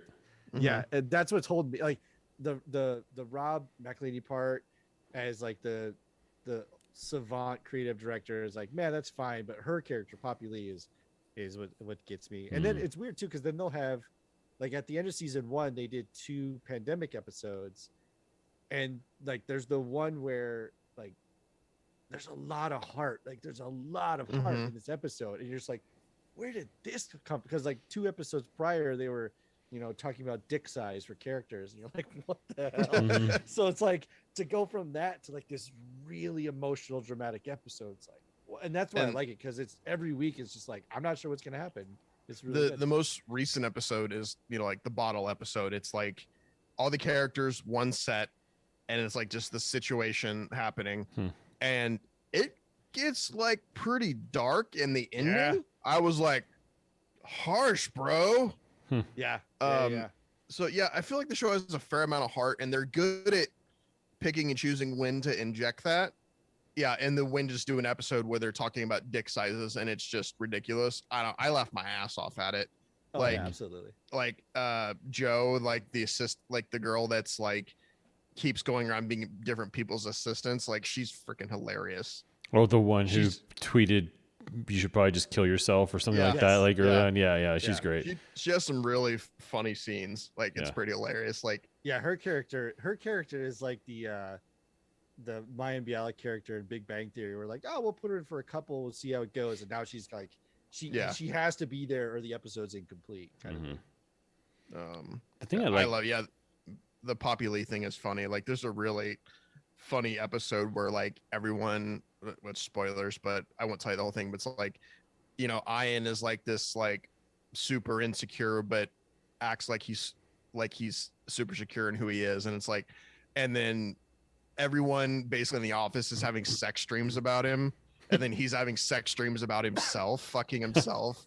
It's really hilarious, actually. They throw in just like the tiniest smidgen of It's Always Sunny sort of like feel to it, but yeah, much more structured. I like that it's an incredibly inclusive show, and it doesn't force it down your throat, which is kind of a nice. Where it's like super multicultural, like multi-gender, sex, all that kind of thing. Like it's cool in that respect. Like, and I like that there's no, they don't really talk about it. It's just like they've kind of got like 2 girls who are kind of into each other, and you know, things like that, where you're just like, it's just not. There's nothing weird about it. Yeah, it's just regular, real life, like just how it is. Yeah, it's good. Sorry, go ahead. I mean, no. That was it. They did an episode recently that they actually took. I feel like they took quite a gamble with that. It's an episode where one of the 2 testers that has the short hair, she's driving with Ian somewhere, and she's going on and on about you know, like how she wants to be heard and she wants to be included and she wants her ideas to matter. And he's talking about, you know, he's like, yeah, you know, I was just a tester, but then I happened to get into an elevator, and that was my moment. And I pitched my idea to this executive because he was trapped in an elevator with me. And then so they're in a car together, and she goes, yeah, I just really want one of those moments. And Ian's character goes, this is it right now. Like, it's like, what do you want? And she can't say what she wants. And he says to her something to the effect of, you need to decide what you want and go after it instead of complaining about. Not because I'm a straight white male, but because it called into question for a moment just the component of BS that has come from. It's like when people only bring you problems and no solutions. It's like, everyone knows what the problems are. You need to bring solutions to me. I'm tired of hearing problems. And I thought, while yes, that was a very, like, they probably went over that 2 or 3 times to make sure they didn't toe the line the wrong way. But it was amazingly well done, of where he was literally like, she's like, I can't get an opportunity. And then he tells her this allegory about, oh, I had this and I had this opportunity, I pitched it, and this is where I am. She's like, yeah, I want that. And he was just like, you're having it. How do you not know that you're having that? Like, I am giving you this right now. You're too busy complaining about not having the thing to not Yeah, and then the to fact that realize he's you like, have it. Mhm. Yeah. he's like, "Go, now's your time, go," and then it's like silence for however long, and then they even get out of the car, and she's like, "I don't do well under pressure," blah blah blah. He's like, "You need to figure out what you want." Being mad at everyone for not giving the opportunity, Blaming is the not universe. what you need. Mhm. Yeah, Because like you had it, you got it, you blew it. I'm moving on. He's just like, I'm going to work now. Like he just Yeah. takes off, and she's like, "How am I supposed to get my car?" But anyway, it's like, right. It was a very potentially controversial, but I think in the way of like, yeah, sometimes you got to be able to sift through the BS like that. Of like, you're saying you don't get opportunities. We just had a 3-hour opportunity, and you blew it. Like, Mhm. that's not on me. That's not on me or the universe. That's on you. That's 100% on you. Yeah, What I like that specific spot was like, damn. that was a good episode. And what's funny, what starts the episode is like corporate gives Poppy a Porsche, and of course Ian is butthurt because she got a Porsche and he didn't, but Yeah. she can't drive it. So they're going out, and Ian's like, you can't drive it, and you're just gonna leave this car? Like, I have to go get it. And then he can't drive a stick either. So then the tester has to drive him back in it, Nice. and they leave her. So that's why like can't her they left her car. He's like, how do I get my car? And he's like, I don't care. Yeah, don't care. That's what Rob McElhenney can do. He can play I don't care, like with the Yeah. best of them. He's Oh, and the aloof. very last, the current most last episode, the last 3 minutes, he cranked Ooh. that up to 11. Yeah. Where you're just like, he does something and it's like, ow. Yeah. Like, Yeah, that's I'm funny. not even in the room and that hurt. Like, That's funny. And like, I'm uncomfortable and I'm not there. Yeah. yeah, yeah. So, I mean, it's real good. yeah, even if it's not your brand, if it's not necessarily your brand, like it's a good show. Yeah, I might have to revisit. Yeah. Well, it's I- strong because you don't need to know anything about video games. Yeah. Right. You don't need to know anything about the tech sector. You don't. I mean, it helps to have the knowledge, but they don't go so deep into it that you're like, you're saying words that I don't understand. Well, Yeah. if you've been in any workplace ever, a lot of it's very, very relevant. It kind of makes sense. Right. You And know? to be like the techiness of it, I would say that's probably part of what maybe hurt Silicon Valley, because I think they went too far sometimes with that Mhm. and made it not appeal to people that know nothing about it. So Yeah. I think this show strikes a good balance. Like there's like I say, there's plenty of episodes that are just dick and fart jokes and it's just hilarity ensues, and then there's some heartfelt episodes, and there's plenty of episodes where there's dick and fart jokes and you're like tearing up almost sometimes. Mhm. So That's cool. Yeah. Which I feel like that's been, I don't know, maybe within the last 6-7 years. That's like comedy. I guess sitcoms would try and do that, right? So it's not Yeah. like unheard of, but yeah, I The feel like Louis C.K. ishy wishy like Mhm. that. The Louis show into what's the woman that has her own show? She's like the single mom. I feel like that's definitely become a thing Yeah. where it's just like we can have the show that's got the wackiness, but we're gonna bring the whole everything of human existence in. So you're gonna have some real crappy, tough episodes. Yeah. Because that's life. I think that was at least the excuse me, like the single camera part of it was sort of, I think the Europe, like the British office, the Ricky Gervais office, when that kind of hit a certain level of popularity here, that changed a lot of the writing for how things went, because it was very, very funny. Sometimes they were just talking about like dildos, but it had tons of heart and was like really, really serious at times. And I think that was one of the shows that kind of helped that happen, you know. Yeah, that makes You get a lot of that. And Louis like, you know, all of the craziness that ensued the last couple of years with him notwithstanding, like that show is really interesting, like really, really interesting, because it's funny, but lots of heart and stuff. Yeah, it's an interesting show for that reason. It's a tough one to get through sometimes because you're just like, ugh, I don't know. I don't want to watch another movie about, or don't need this episode about cancer or whatever. It's like, yeah, I'm good. Yeah. But it's interesting. But yeah, I might have to revisit Mythic Quest here. Yeah, I would say give it a shot, because it's the Give it the old 22 episode try. well, and then I guess the one good thing was that they had the weird origin episode, but it was a single episode. So it's not Yeah. like they did it for 3 or 4, and you're just like, Well, and it it's really like this- wasn't even like an like a origin one-off. of that show. It was like, or of that game. It was like the origin of like The Office. You know what I mean? It wasn't Right, even. exactly. Yeah, The- it really the didn't have any introduction of relevance. Montreal, that was about it. I don't know if like they had originally planned to expand on that and they did and they decided not to for whatever reason. Hmm. It like I liked it, but I don't know if it was It's like very weird. yeah. It was good though. Yeah, no, but I just wonder if like they originally had more plans and scrapped it, but they already had this episode in the can. Hmm. So like, oh well, we're gonna air it, or I don't know if I kept thinking maybe that's how like either the husband or the wife like was gonna get introduced into the show and Mhm. in the present Right. somehow, but Well, I had a Yeah. I had a stupid problem where so there's in that episode she etches their name and initials into a column, which then later on in the season comes back as a metaphor for like the current group. But the part of my brain it's like is that if there's like a north and a south side of the building, in the old episode the elevator's on the north side and she etches it into a pillar on the north side, but in the current times the office where they show that It is was like like- on the south side. Yeah, it's But flipped. the elevator's still on the north side. So it's like, I know she didn't carve it Yeah. twice, but it's like, oh God. Even I noticed darn it. that. But it was one of those things where they're just like, this is the way better shot, so we got to use this or whatever. Yeah. I Yeah. was just like, oh, my stupid brain.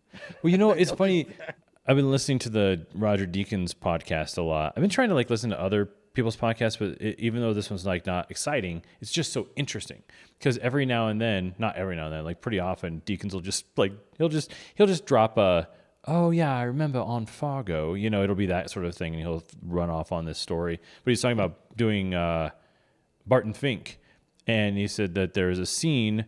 There's a moment where the camera is over John Goodman's shoulder, and during the portion of the movie leading up, his ear was kind of like had a little bit of blood, and it was like weeping, sort of like blood. And I don't remember which side it was. Like it was just one ear. Well, they had this one shot that just looked better from the other side, and so the Coens and him were just like, let's just make that ear bleed for this one scene. No one's ever gonna notice, you know. It's like because you just do that even in movies of that caliber. It's like just for this one, it'll be his left ear instead of his right. No one's ever gonna notice. And if they do, people like Nico, it'll bug you, but it's also like, it was a better shot. That's the Yeah. kind of thing I can get past. But it because it was such a pointed moment, my brain immediately locked in where it was spatially. Right. And then when it came back, I was like, it's not there. Well, that was the whole point of the episode, though. So it kind of makes sense that they would just do it right, you know. yeah.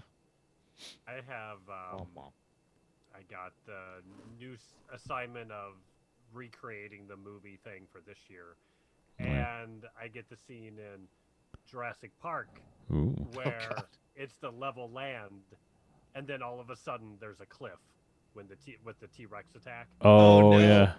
Yeah. Speaking Wait, what? of spatial moments where all of a sudden Yes. So he's talking about in Jurassic Park where The first time you they see the introduced T-Rex, to the right? T-Rex, right? They're on the curved path, and there's the T-Rex wall, and the T-Rex walks up right to the fence, meaning he's standing there. And then when the and they fence goes dropped down, a goat and- during the day, hours earlier. You Yeah. see it's all flat land. The goat's Oh. just sitting there, and then T-Rex eats you him. flash forward to the T-Rex is eating the goat. It's nighttime. It's raining. Everything's pandemonium. The T-Rex steps from the ground over the fence, and is interacting and tears up the forty Jeeps and the floor. dude. Yeah.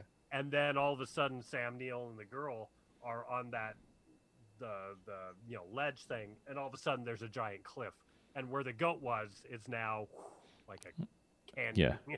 Yeah. Oh yeah. Because it's like, well, they can't just run off on level ground. That's not exciting. What if Yeah. there's a cliff? Okay, screw it. Yeah.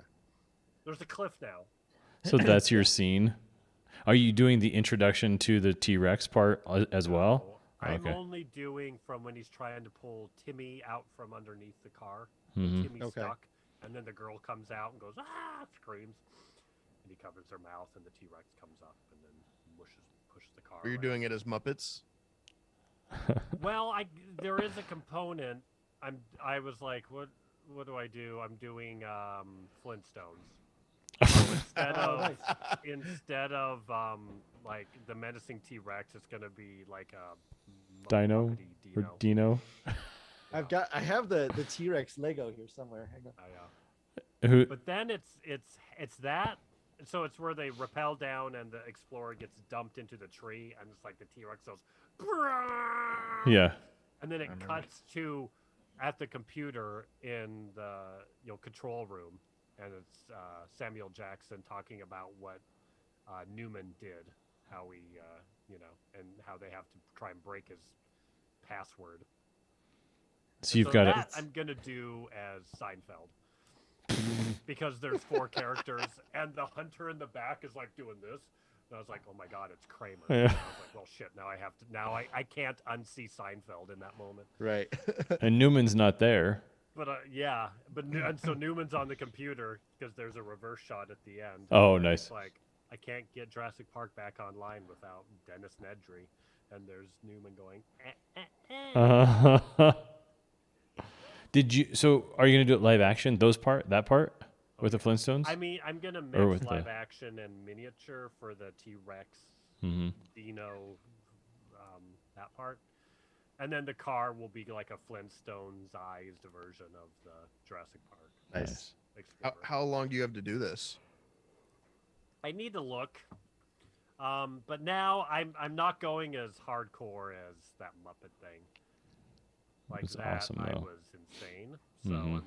I'm just like, nah. Not gonna I'm trying to remember when you did that because like a year I ago. feel like it wasn't that long ago. I know it It was doesn't. a year ago. Wow. Was it really? When I started, when I yeah, first got yeah, this. yeah, yeah. That's I feel like crazy. you just showed us the final product like 3 months ago. That was like Feels like it. November. Yeah. Wow. I was like, yeah, That's crazy. 6-7 months. And then they dumped it right before the theaters opened back up out here. They just dumped it online on YouTube. Yeah. And I was like, okay, so we didn't have a thing. Cool. Oh, so they just I threw it knew- up there and that I was knew it, we huh? weren't going to have an audience for it, but yeah, I was like, irritating. Like the one I kill myself on is just the one that's like, Yeah. Just on YouTube. Flies away into the ether. It's like every project's like that. Like that's it, every project yeah. I've ever done. Yeah. It just goes, I just sent something off to the cell phone client that I worked so hard to get this guy's like sentences to make sense because he was just one of those people who does a lot of likes and ums and backs off and then in order to make the music sync with like the title card, like it just the manipulation was just ridiculous. I've spent so much time on this video. It's a 30-second commercial and send it off to them. They're like, looks great, thanks. And I was like, I appreciate the response, obviously. Very happy it that means they you love it. made Your Frankenstein worked. If they didn't see Frankenstein. Exactly. That's the thing. At the end of the day, you know this, Brian, so much probably. Like you bust your ass to get something done, and they're just like, it's perfect. But they don't really realize how much time it took to do that. Well, yeah, it's like this. It's like the best editing is the editing you don't notice. Yeah. Yeah, never gets recognized. Yeah. Yeah. And you don't need it to. Yeah. And that's the thing. You have to accept the fact that that's just not ever going to be recognized. I saw a great video meme. It was just like how clients think you edit. And it was like a close up of a keyboard and there's tape over the enter button. It said edit button. And he just like pushed it and it was like, and then it shows the screen goes done. And I was like, yep, that's pretty much how it feels sometimes. We had that joke on a show a couple years ago. It's like, did you try the edit button? Yeah, right. Like, better that's try. what it is. Oh, I forgot. I forgot to plug in the edit button. Dang it. I feel like too that could be the harder, like when something's audacious, you get to show yourself off, so it's a different thing. Where when it's supposed to just fly under the radar, that's where it's hard. And it's like, yeah, people don't realize the amount of work. Yeah. Like in costuming, if you do a show that's just modern, when people watch it, they're just like, yeah, some people had some clothes on, whatever. Right. And then if people pay attention, they go, oh, those were good choices. But then from your point of view, like as a costumer, you're going, it's modern. That means everybody has a bazillion opinions on it. Mm-hmm. and you hem and haw over every detail. And what tie does this guy wear? What kind of tie would he wear to this job interview? You know, whatever it is. You know? Yeah. And it's like such a nightmare. And people watching, they're like, yeah, they had clothes on. Yeah. Next. Yeah. Yeah. There Yep. was a meme a couple years ago talking about editing where it's like, it was like, you know, what your parents think you do for a living. It's like you're eating, you know, ramen, what the general public thinks you do. And it looks like you're controlling it like Minority Report, what directors think you do. And they're like, it's surgery, like you're doing surgery on their baby, and like what you actually do. And you're just, it's a guy choking a director, you know? That's a good one. It's like, yep.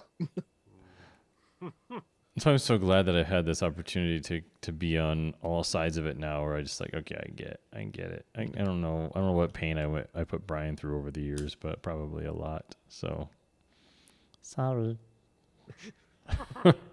Sorry, buddy. Yeah.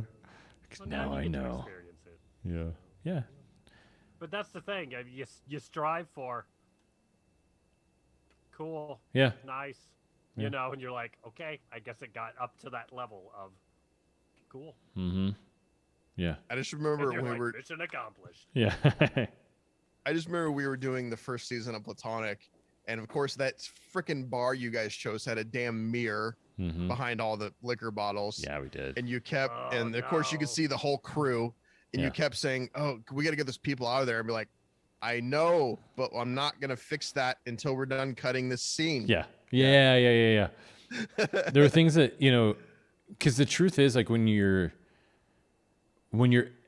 get seasoned at editing, you realize that there are so many things that you just get used to ignoring, and it's things like that. It's things that you Yeah. are gonna fix in the final cut, like, you know, final things like sound and room tone and things like that too, you know. So, but when it was like the first thing I'd ever sat down and edited before, and I didn't really realize like that this was. No, like the hierarchy, like the order of operations. Yeah, but also how, you know, those things really bother you in the edit, like initially, like when the sound isn't, because initially, like when you're just using like, you know, your mic, then my mic, then Eric's mic, then Brian's mic, and so you're bouncing around on that mic. There's no room tone plugged in. There's no sound effects. There's no nothing. Yeah, that really affects the way that you see the cut. But you have to learn how to be okay with that and realize that you're getting the pacing and the flow. But then, you know, Brian would temp in restaurant noises and things like that to give us some sense of continuity so that I could visually like see it. It's things that you get used to, but initially when you're up front, you're just like, why is this not working? Well, it's not working because you're used to movies sounding a certain way. This is not a movie yet. And- This is a and rough cut. Yeah, don't worry. That's the salt and pepper. We'll get Yeah. to salt and pepper. Right now, we're getting into getting this meaty, the stew. Mm-hmm. We got to tenderize this meat. Yeah, we're getting the We bones. gotta beat this meat. We're gonna beat this meat. Yeah, beat this meat. Well, that's why. That's what. What to my change mom it- thinks I do. What the public thinks I do. The meat. It's like But we I talked really do about think I beat the meat. Beat the meat. Illustrator a while back about how using Illustrator takes a different mindset because it's all layers. But it's just like watching like Bob Ross do a painting where he's just got a canvas, and then all of a sudden it's just this huge swath of blue, and you're like, "What is that?" And then there's this huge swath of yellow. You're like, "I don't know what you're doing." But then towards the end, Sky, then you get the final land. product. And Mhm. you're like, "Oh, it's like." Fine-tuned. Yeah, these super dark mountains, and then he goes through and highlights it, and then he Yeah. just all that thing that he just spent 5 minutes highlighting, he just then throws a tree right on top of it, and you're like, all right, Mm. whatever. Yeah. But like, if you don't know that, like, if all you've ever done is seen a final painting, you have no idea that, like, yeah, just make a big blue streak and don't worry too much about it because you're about to paint right over the top of it. But you need that blue in there for something. And so I'm assuming it's the same thing with the editing. Is it's like, I got to make sure that this all fits in this spot. I know it doesn't sound right yet. We'll get there. Or like, you can see this, you can hear that, can't hear that, up, down, that kind of stuff. Mhm. Or But like it's a green layers. screen. I mean, like your the Yeah. car stuff in what's the Guardian. Guardian? Yeah, right. With Yeah. like- Yeah. yeah. For how long were you editing? Where it's like we still got green showing all over the place. You know, Long so the time. thing is just- Yeah, the whole time. But I think that we, you know, I don't know if you work the same way Brian, but it's just like for me, like when I'm doing narrative stuff, I'm always just roughing it in, like, you know, just like I know what takes I want, you know, after watching everything. So I'm roughing in the takes. And then for me, it's a little easier because I'm always doing a 30-second commercial. So it's like, so I know that this thing has to be 30 seconds. So I can rough in the story and I look at it and I'm like, okay, it's 40 seconds. Okay, I got to like work that in. Or, okay, I just rough it in and it's 20 seconds. Like, okay, cool. Now I got some work to do. So it's like that kind of thing, you know. But I don't know. I mean, I really, honestly, like one of these days I think would be amazing. I don't even know if studio's into that, but like I just want to like spend a day with you and watch your workflow. Like I want to see how you do everything because I think it's. I do too. Yeah, especially on that level, it must just be a totally different ballgame. I usually or just record your monitor. No, you can't probably. No, pretty sure. Yeah. I can't do that. Yeah, I was like, how can you like do a thing and then show it after the fact? You know, so it's like we Right. see it after it's released. But Yeah. I had the same talk with Metzler a while back because he has a house here in Vegas, and I was like, dude, I don't know what it would take, what I need to sign, whatever. Like, I just want to watch you work for like a weekend or something. Like, I will stay out of the way, or if you need me to hold something or not hold something or move something or not move something, I just want to watch 48 hours of producing a television show of the kind that you do. I'm not going to go into too much detail, but like I just want to I want to see how the sausage is made. Well, for Because I know Brian's sake, he's a showrunner on DIY shows. That's what he does. Sorry, yeah, he did like This Tiny House, Big Little House. He did something for like the model home makeovers kind of stuff.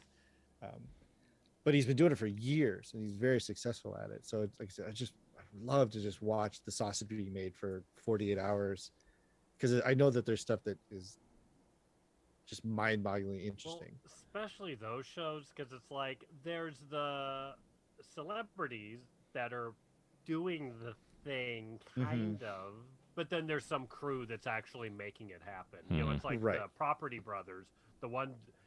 I kind of get irritated. I'm at the point where I'm irritated when I watch these shows and the person's like, so what I did here, and I'm like, bullshit, No, you what didn't. your team did. Right. Can we just be honest? Does anyone think actually that this guy stood here and put all these, you know, put all the drywall up? Like, it's okay. We can drop the facade. Yeah. Yeah, I'm tired of I've got a 3-day job to do in 1 day. Like, no, you don't. Like it's already done. Like, Yeah. It's logistics of certain things that like, all right, you can't. I think we talked about this a long time ago, but they had that show here where they the sister wives where they were like, we're not sure if we're gonna be able to afford these houses. It's like you got Pulte Homes to build you $4 million homes in a private cul-de-sac. Those are already paid for. Like the whole like, we're not sure if we can finance them. No, those are taken care of. Stop acting like you're not sure. Fake drama that you're throwing Yeah. in, which is why Forged in Fire is great, because you know what you don't need? Artificial drama. Yeah, artificial drama. Yeah. Drama is built in happens or it doesn't. with the way that it's done. Yeah. Are you watching Brian, are you still watching the Below Decks? Haven't in a while. I never really like sat down and watched them. I was always like doing something else and just catch moments of it. And sometimes I would just like catch myself watching 2 hours of a moment because it's just like I can't, it's so bad I can't look away kind of thing. Yeah. This season, they're getting close to finishing the yacht season, the sailing yacht season. Yeah. And so you talk about manufactured drama. They've got the whole like, you know, deck crew banging interior and all this stuff, but they had a bit of manufactured drama that I guarantee was not manufactured. They actually had mechanical failure, and he drove the back of the yacht into the dock and like smashed the back of the boat. And I was like, yeah, that was probably not according to plan. Like legitimately, like, nope, that's a screw up right there. I think the shit that drives me nuts about those shows and pretty much any shows like that, it's like, you know, the morning of they're cleaning the deck. There's always inevitably someone goes, "Come on, guys, let's get this deck clean." Or they're like, you know, they're setting the table. Come on, guys, let's get these places set. Or, or you know, the chef's like, man, I don't know if I'm gonna make it. I've got so much to do. Yet he always makes it. You know, it's like it's always that kind of stuff. I'm just like, yeah, it hurts. Yeah, it hurts a little so bit. bad. It's For too sure. much. Because there's some fucking sleazy producer running around when they're shooting all that. I'm like, okay, we need the catchphrase. Who's gonna do it today? Yeah. I think it said that something about one. I forget what show we were talking about, but yeah, there's always that moment where it's like we don't need that. Or I think, I think we were talking about like sometimes like narrative shows, TV shows will do that to just throw in to make sure people, like the audience, knows what's going on. Yeah. And it's like, Like why? a recap-y type of Yeah, sentence they try to that, recap it resets the stage. Yeah. with something that's clearly ADR. That's not the person, saying it in the moment. There's like, oh, how are they going to know that this is happening? It's like, well, the audience isn't a bunch of No, idiots. yeah. Well, then I love the interviews that they do. Obviously, like a green screen room, but something At happens the end, yeah. At the right, something happens, and then they have them saying something, but like their hair is either much shorter or much longer or a different color. Yeah. Or like there's some time that has passed, so that this person's just like regurgitating this statement about something. And you're like, it's been a bit since that happened. I feel like because they shoot all that at the end because that's how they fill in holes. Mhm. So like I feel like they set him Like the down and pickup then he's like, shoot, okay, right. I need Mhm. you to react to this as if it had just happened and not 6 months ago. Yeah. even No, though that's we've all moved on. that's Yeah. literally what it is, though. It's they're giving a play-by-play of what's happening, but they're doing it months later, but they're talking about it as if it's in the moment. And so not always months later, like Forge and Fire, it's just, they do that as well, but they just do it after the show is done, so probably within like a 3-day span or whatever. But my parents have been watching, my mom was watching that one, what was that show called? Oh gosh, I don't remember what it is, but was it Model Home Makeover? Is that what it is? Maybe, where it's like they get a bunch of HGTV stars, and so it's like this whole block Like of a model block. homes. Yeah, Rock something- the Block. That's the one. And so I'm hanging out with them one night, and we're watching this show, and all the interviews looked just unbelievably bad. Like I couldn't even imagine like how bad they were. And I was like, why does it look so weird? I was like, well, basically what they do is they shoot a plate of the background that they're going to put them on that's at the actual location, but they shoot it like so that everything's everything's in focus. And then they bring the people in and they shoot them on a green screen lit to freaking Completely lit Timbuktu, head to toe. The girls are shiny as like it's just awful, and then they put Zero that shot. up against that terrible background, and now everything does it like because the reason it ruined Photoshop, live Photoshop. yeah, and it hurts your brain because your brain is confused. Like you never see something that looks like that, and everything is in focus, and everything is bright. Like you just never see like that's not how your eyeballs work. Which And so is when you see it weird on TV, that you're it's like, such what a- is going on? Right. It's such an easy fix just to blur that background a little bit. Yeah. Well, it's a real easy fix to say, how are we going to shoot this later? Okay, cool. I'm going to shoot with that We need to exact be same on focal length. location. Yeah, and I'm gonna gauge how far away they're gonna be. We'll say this is where our focus is, and then you just replicate that in the studio. It's not hard, Yeah, but take the notes and have a plan. yeah, exactly. Take the time. Just get Exactly. ILM in there with their little silver orb All right. taking measurements. Yeah. Exactly. At the very least, get me an orb, but no orbs. But yeah, it's terrible. But they also The silver orb. they make those people wear the same outfit. So they must have like 20, pairs of the same jeans and the same shirt and the same everything, which doesn't make any sense to me. But I think it's just because so that they can always bounce between shows if they had to and do pickups constantly. And no one's ever going to be the wiser, which is just crazy. Yeah, it is fascinating. Yeah, the nuts and bolts of how crap gets. Yeah, how Well- the sausage gets made. Yeah. I think the funny thing I thought about Below Deck Med is, there's freaking cameras everywhere, especially in the bedrooms. It's like, I remember one shot I saw a couple days ago, like the chick is clearly jerking the guy off, like below the blankets. Oh yeah. Oh yeah. And I'm like, those two are having sex right now, or they'll just have a camera focused on a door, like that two people are in, but the mics are on and they're talking about, one girl's talking about giving this dude a blowjob, and it's just like, You're feel still like these talking about people- Rock the Block? No, I'm talking Yes. about Below Deck again. Okay. We're talking about flip or fuck. Vegas. But I'm just like, there's people like that agree to participate in these shows. Like, they got to know that like Hmm. everything you do is gonna be filmed. You know, I'm assuming they're probably compensated accordingly. But Well, and that's Yeah. the thing too, especially with the Below Deck shows, is that because I remember we talked about this a while ago, but nobody who goes on that show as a guest comes off looking great. Like No. they're always there to be just like the worst part of humanity. So it's it's all, if the service is terrible, it's by design. Nobody, Mhm. because these chartered yachts are expensive. If they're leaving $25,000 tips, that means that the chartering was at least 100,000. Nobody's gonna go on to and pay $100,000 and have that nonsense, especially with cameras and stuff, if there's not a compensation, or if it's not just like a plant of like, hey, you're a nutball person who's going to cause drama on this thing.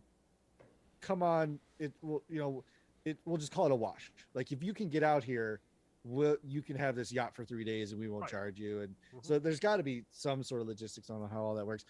But yeah, there's one that, and the other part too is that people will say things on the show live, and then in like their pickup interview, they'll be like, "Oh yeah, that person was a douchebag." Like, well, we're watching it.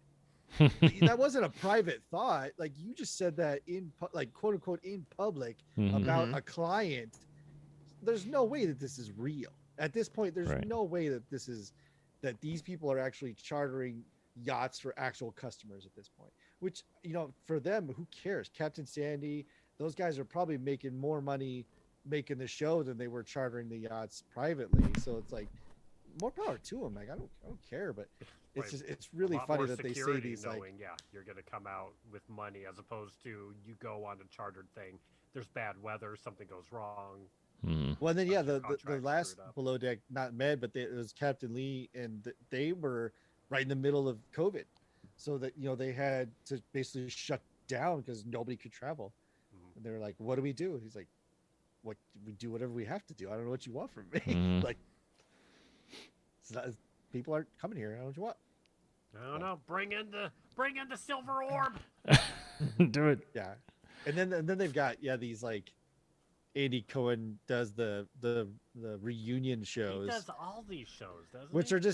are terrible because He's it just solidifies the fact that these are television, not reality. yeah. Because some of the stuff that these people do, and then they're like, yeah, come on back and talk about it. Like, nope. Like, if that was a real person, it'd be like, yeah, no, my lawyer said I can't. That kind of thing.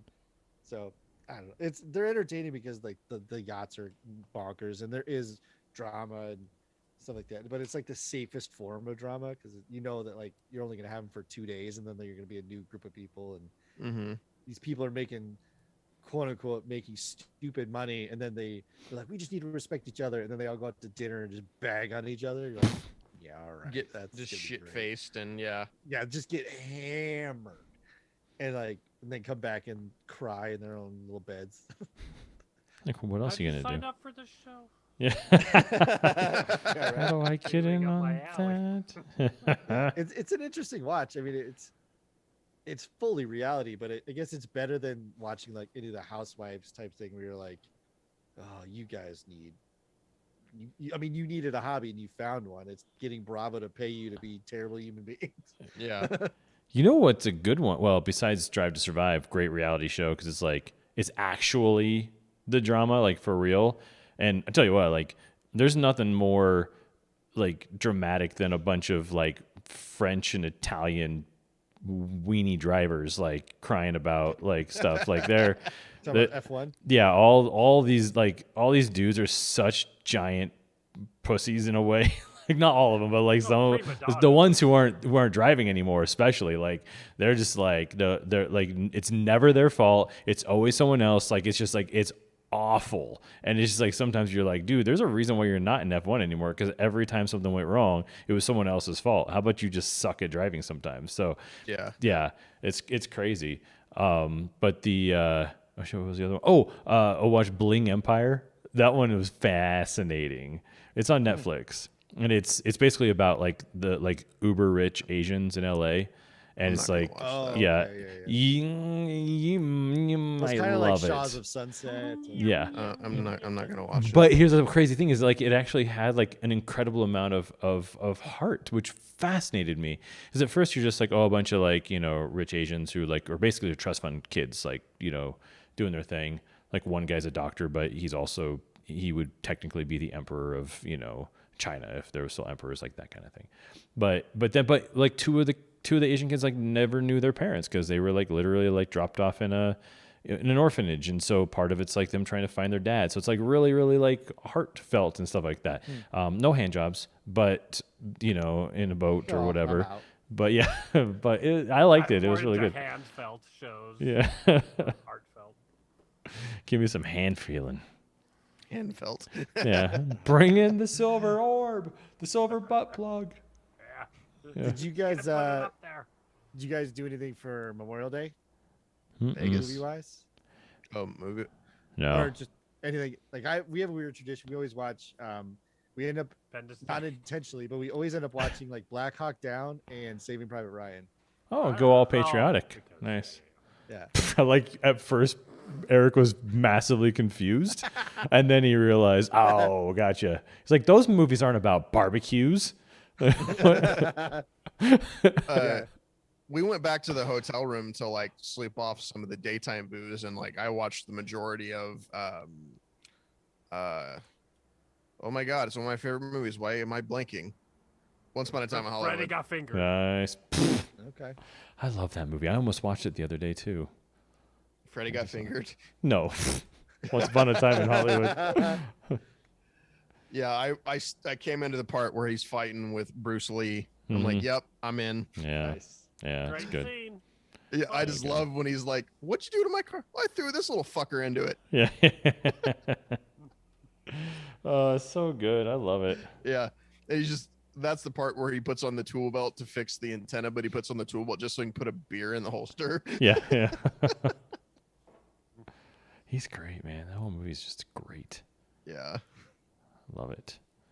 What's Quentin doing next? Star I don't Trek. know. What did you say? Supposedly. There's been this rumor that he's gonna do a R-rated Star Trek for years. Really? Right? Oh, really? He supposedly he pitched an idea and they liked it, Huh. but that's yeah. In the Oh, so same you probably went, timeline? oh shit. huh? In the same timeline as what we're I don't know. in Calvin right now. line or whatever the fuck they're in now. Sorry. Yeah. They didn't really expand on it too much. Just that he had an idea. Huh. Interesting. It's Star Trek with feet. Yeah, alien We feet. love it. Feet. It's just Yora's feet. 24/7. Uhura's feet, alien feet, Yeah. feet. Multiple legs, multiple footsies. I'd watch it. Margot Robbie Foot playing monster. a feet monster. Oh my god, I was watching the live action Flintstones for a reference, and there's like a scene where Fred comes home and he puts his feet up and his big dirty feet like in front of the Directed I was by like, Quentin oh, man, Tarantino. I gotta it's like I gotta do something with this. Who was that? John Goodman and Rick Moranis? Mhm. Is that who that Yeah. was? Oh, there's a Baldwin in there too. Who were the girls? Baldwin is like the third one where they couldn't get the. Oh, that's right. It's like Rock Vegas, right? Yeah. I think Rock Vegas still has the main cast, and then maybe they did a third one. That was a horrible time for it's movies. Like a prequel, I'm assuming, is what the one Right. with the Baldwin. Oh, The gotcha. Bruins won in overtime. Yeah, they did. Yeah, they did. Yeah, that was It's back like when they were Going doing. to overtime. Yeah, I know. Saw that. Adam's It's just so Family. Goodman's and like, all I'm that not kinda doing shit. a third freaking Yeah. like Flintstones movie. No way. Because I think Viva Rock Vegas has what's her name in it? Halle Berry. Yes. Thank you. Wow. Oh, and it's a different Flintstone too, right? Yeah. It's like a totally different Yeah. cast. It's like that Dumb and Dumber prequel, kind of. It's that. Yeah. That's right. So who played the wives in the original in the OG? You speaking of Independence Day, I already brought it up. It's the first lady, is Wilma, from Independence Day, right? That lady? Yeah. Yeah, I'm looking it up. from She's- freaking She's the babe. Oh, am I wrong? from Independence Day? The First Lady? Las Vegas is the other people.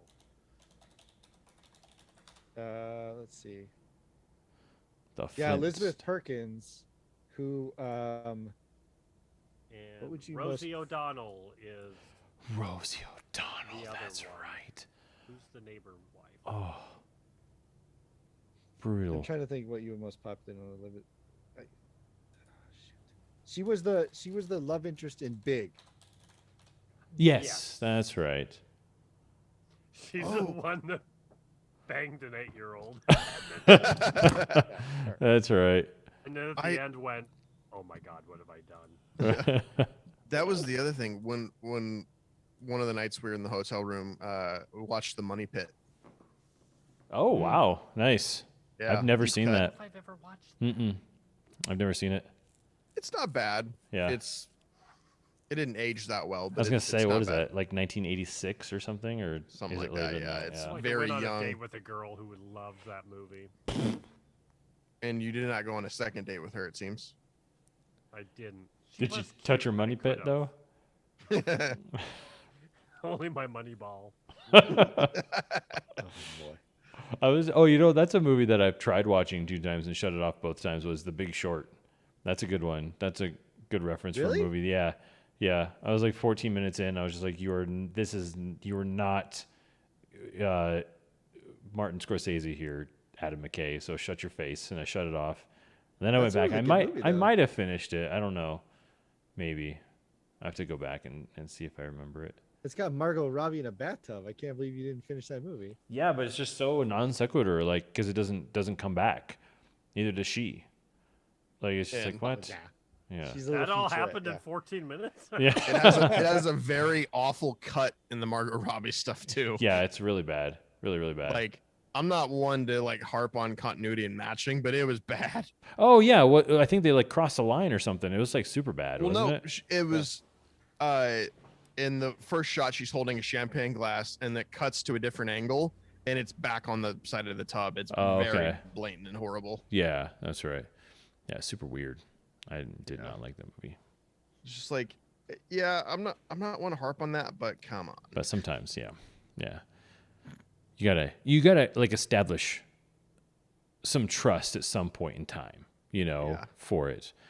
But I was listening to the podcast, the Deacons podcast, with the guy who edited like 1917 and a bunch of other. I think he did like Interstellar and just crazy stuff. But he was talking about how often he'll have continuity people or just really usually set decorators, production designers, people like that, after they see the movie get so mad at him or sad or whatever. They're just like, oh, we worked so hard on the flower bouquet for this scene and you used the take where we forgot to put it in. And he's like, well, first of all, I didn't know there were flowers there because that's not what I'm looking at. And second of all, it was the best take. Sorry, sort of thing. Yeah. So, and if Scorsese or if Christopher Nolan didn't care, then that's just how it is. Sorry you spent $20,000 on flowers, but just didn't make the cut. If they weren't integral to the story, sorry about you. Yeah, it's like all about the performance. Yeah, People exactly. are staring at that, then we got bigger problems. Sorry. Yeah, exactly. All right, well, we didn't really get to the NHL, but enough said. The Bruins won. Yay! Yeah. The other games Knights going are to overtime. struggling. I'm not Yeah. mad though. The Knights the Avalanche Game series. 2, they found their footing. They did it okay. looks like. Yeah, but it's just like when the Broncos play the Chiefs. I was like, I just root for hockey. Like I'm just rooting for football, Mhm. that kind of thing. So it's like I love seeing the games go to overtime, especially when it's like you can tell that these guys are working the whole time, Mhm. Oh yeah. as yeah. opposed to like they don't, even when they lost like 7-1 in game 1, you could tell that they hadn't quite. They were still like, we're not going to do 7-1. We're gonna score something, as opposed to being like, listen, we're out of this. Let's just skate the puck around and hope the time runs out. Yeah. So Because, there's, especially in playoffs, there's this pride component that they're like, oh yeah, and at home, yeah. Well, that's another one. The older I get, the more when I watch hockey, I'm just like, the skill level is out of control. The cardio level, just like, how do you guys do this? This is insane. Well, that's like, yeah, we were crazy. talking Yeah. about, we talked about the announcers being so quick with Yeah, the boom, boom, names boom, boom, and boom. how like line changes just they mystically happen. Like there's no bell, there's no buzzer, there's no whistle, there's no audio. And It's when just, it gets wrong and there's a too many men on ice Yeah. penalty, it's like a big deal. It's like, what happened? Yeah, yeah. because it's a So, big yeah, It doesn't dance. happen constantly. It's a big We're- rehearsed the, dance. The hit that happened last night on Evans that like knocked Yeah. him out. Woof. I watched it. It's going to be a hard look because you got to think that guy was skating at something like 22, 25 miles an hour, Yeah, and the kid circles, and he got his head up just in time, but not in time enough. And it's, Yeah. I mean, it's just like that hit could have gone either way. That could have been like a shrug off, or he could have steamrolled him. right, And exactly. he steamrolled. I mean, I feel bad for the kid, but like, you could rewind any other part of that game and see hits as hard. It was a bad angle, shoulder to the chin, whatever it was. But Well, like, but he had up- already put the puck in the net, and so he already had let up. Like he didn't expect to get hit, so he went limp like a noodle because it was like he just didn't he- expect. he- Bracing. Yeah, he wasn't right, bracing he at had gone all. behind and he had passed it off, so he was in like relax mode, and then that's when he just got. Yeah. So Man, Brian, yeah, if you didn't see it, I imagine you haven't seen this highlight, but it's it was It's an empty netter. Winnipeg and Canadians. So a Canadians player, yeah. At the end of the game, it was 4-3. Canadian player skated down by himself, put it in the empty net, 5-3. Mark Scheifele came up hardcore, didn't play the puck at all, just pounded the guy, stopped on a dime, and the kid like jerked, flopped up, banged Like his his head head. and neck. Yeah, And, Oh, like, he was looked limp like a on the way rag down. doll. Yeah. yeah. He was like a rag doll, and it was like, what Wow. a hit! Oh, Mm-hmm. out, like wasn't moving. One of the other players, what's his name, Shea Weber's like screaming, like, wow, what the fuck? They Yeah, get the yeah. kid Scheifele, who did the hit, off the ice right away. Like all the staff comes out, the main doctor comes out, everyone's on the ice around him, and it's like, did he break his neck? Is he paralyzed? What happened? Got him on a stretcher. He's maybe okay. I forgot to look later today. I think. It sounded like he was. Yeah, I don't know okay. the update. Concussion, but that was about it. Yeah, thankfully. Yeah, like he was just kind of like very shaken, but in the Oh, yeah, He'll be is it playing in again the in a couple hotel. games. 'cause Hopefully, hockey yeah. If players you are- watch that replay, tough. he's limp I don't in know. the air. It wasn't like he was solid, and then as soon as he hit the ground, he went limp. No, he was in the air Yeah. already. Oh yeah, he got ragdolled knocked out like pretty a much. bull. Yeah, Scheifele get a penalty. He got physics. He- Yeah, he he got a might major get a suspension too. And for ejected. charging. Yeah. Yeah. But Because he'll the probably game get. was already within the last 2 minutes. Mhm. Well, that and if he had scored the goal, so the play was stopped, so he was just being an asshole.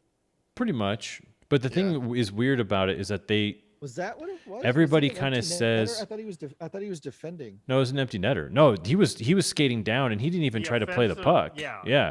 The guy had already. Then, yeah. Evans had already basically put it in the net when he got hit, and so. But the thing is, like Yes. everyone who talks about Scheifele, they're just like, it's not his. Like that's not him. Like he's not like a dirty guy, and so I think it was just a major lapse in judgment where he just thought maybe he could make some and frustration and all that kind of stuff. You know, I think that Did he- that plays into it. So I didn't see the game live. I thought it was the other way around. I thought there was a shot on an empty, and he had gone back to retrieve it, and he had passed it back up the line, Mm-mm. and then the guy hit him as a defense. So No, he- Evans scored a goal. No, it's like Yeah, he the scored a puck goal. had gone down. Yeah. Oh, okay. Canadians got the empty net goal there. Mhm. So Evans okay, so he went around definitely it. hit. I not seeing it again live. I thought it was a reverse thing where he was charging back to defend, and then as he passed it off, he hit him like they do. But it was one of the things where he had let up too soon Mm-mm. and just didn't see it. No, he coming. scored I a didn't goal. realize it Play was the other way dead, around, man. and he had- Yeah.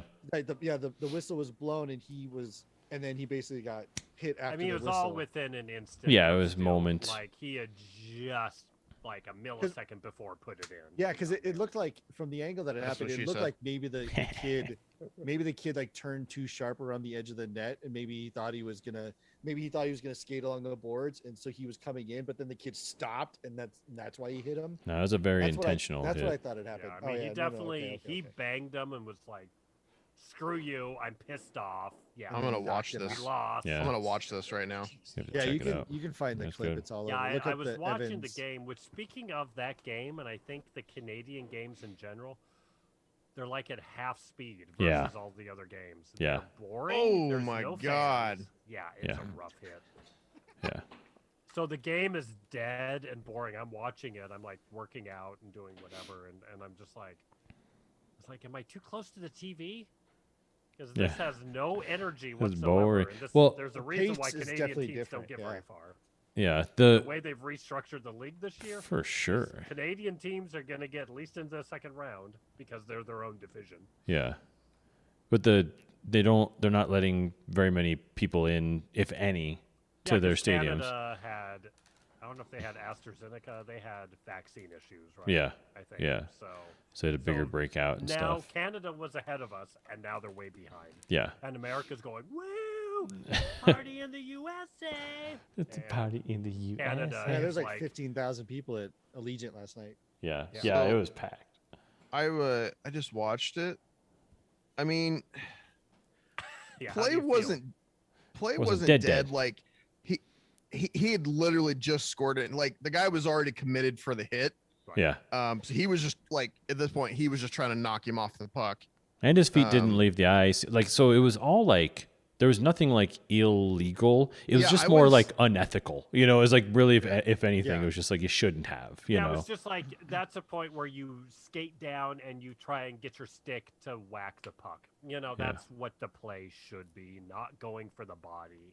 Yeah, but in hockey you can just knock them off the fucking puck. You can just drill them. Mhm. can, yeah.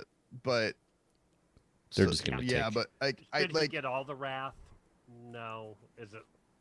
Oof, is brutal, but Yeah. yeah, what was it's he physics.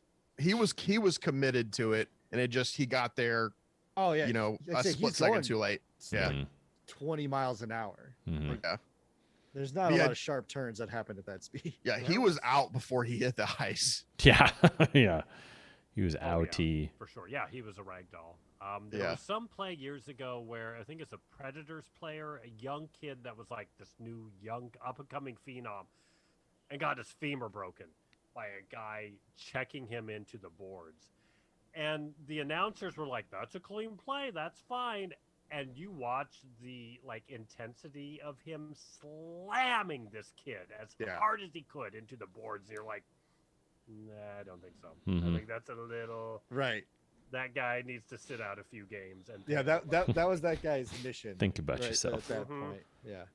It's like, was it a dirty hit? Maybe not, but that intensity was uncalled for completely. Yeah. It's also I'm very, all for teams hating each other and Yeah. beating the shit out of each other, but not injuring each other.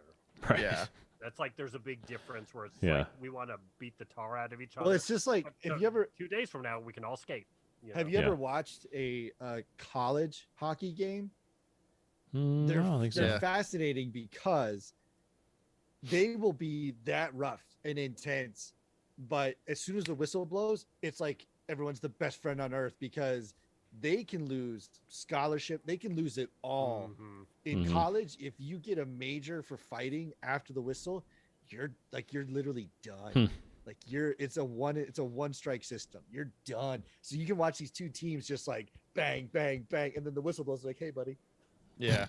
It's really Crazy. funny, but it's like that's why I think it's still good that like even today, like hockey teams, like they do the high five at center ice type of thing, which I think is still pretty commendable that they're like A handshake at the end of a series. right, At the end of the you gotta series, be yeah. able to do this. Mm. Right. Well, they're showing the games on NBC Sports mostly right now. Yeah, And all it's NBC now. very annoying because they don't switch over to the market game at any point. so like like during the Avalanche series, the first series, all the games before were going into overtime. So in some cases, these games were going into like double overtime, and so you wouldn't get to watch the game in your market until it was like in the second period. And so last night I was like so prepared, like I had dinner done. I was like ready. I was just like going to sit down and like dig in right at 8:00, the stroke of 8. And I turned it on and it was like, and then I saw that hit and then they just, and it took forever. And so, I mean, it was like only a minute and a half left and it took a half an hour. Forever. I mean, we were only missed the first couple minutes of the Avalanche game, but it was just like, okay, cool, let's switch it over. Game's over, right? Let's go. Yeah, the fact that you can't watch it on the whatever Fox Sports. Yeah, it's there. altitude. Yeah. Yeah, which they're blacked out on Dish TV out here because they haven't. It's taken them 2 years and they still haven't gotten a contract with ownership to be able to watch it. So it's very annoying. Yeah.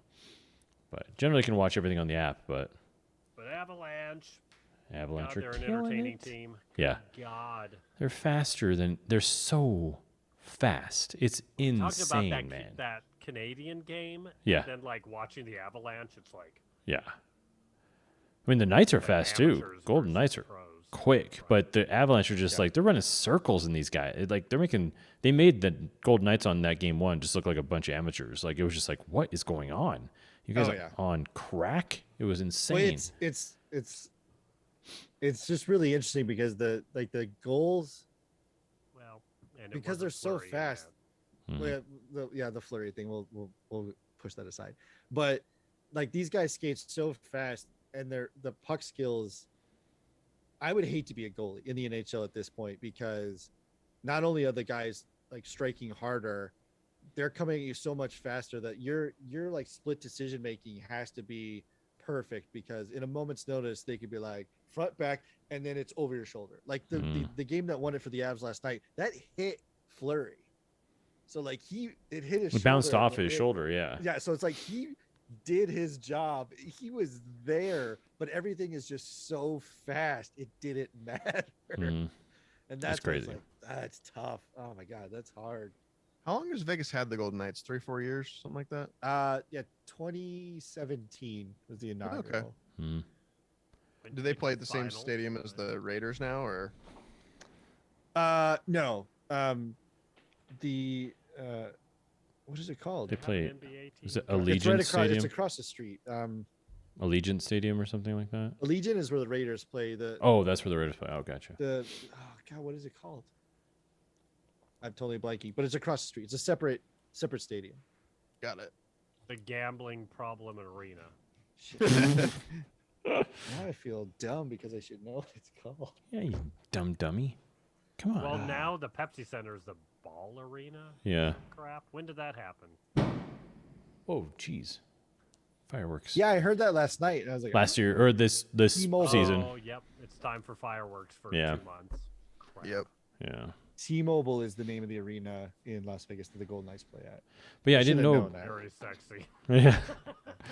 But Ball is actually a local company. They're in like the Louisville area in Colorado. The guys who make the jars. They've just always been in Colorado, so they won the contract to do this. And apparently, I it's don't know about one. I told you my story about the guy I knew who was a corporate naming executive. Oh, so yeah, my first job out of college, I worked for a marketing agency, and they brought in a partner one day, and he was telling us about his background, and he I can't remember exactly the title. Corporate executive naming director is not the right title, but basically he was in charge of coming up with the payments and the contracts for the naming of large venues.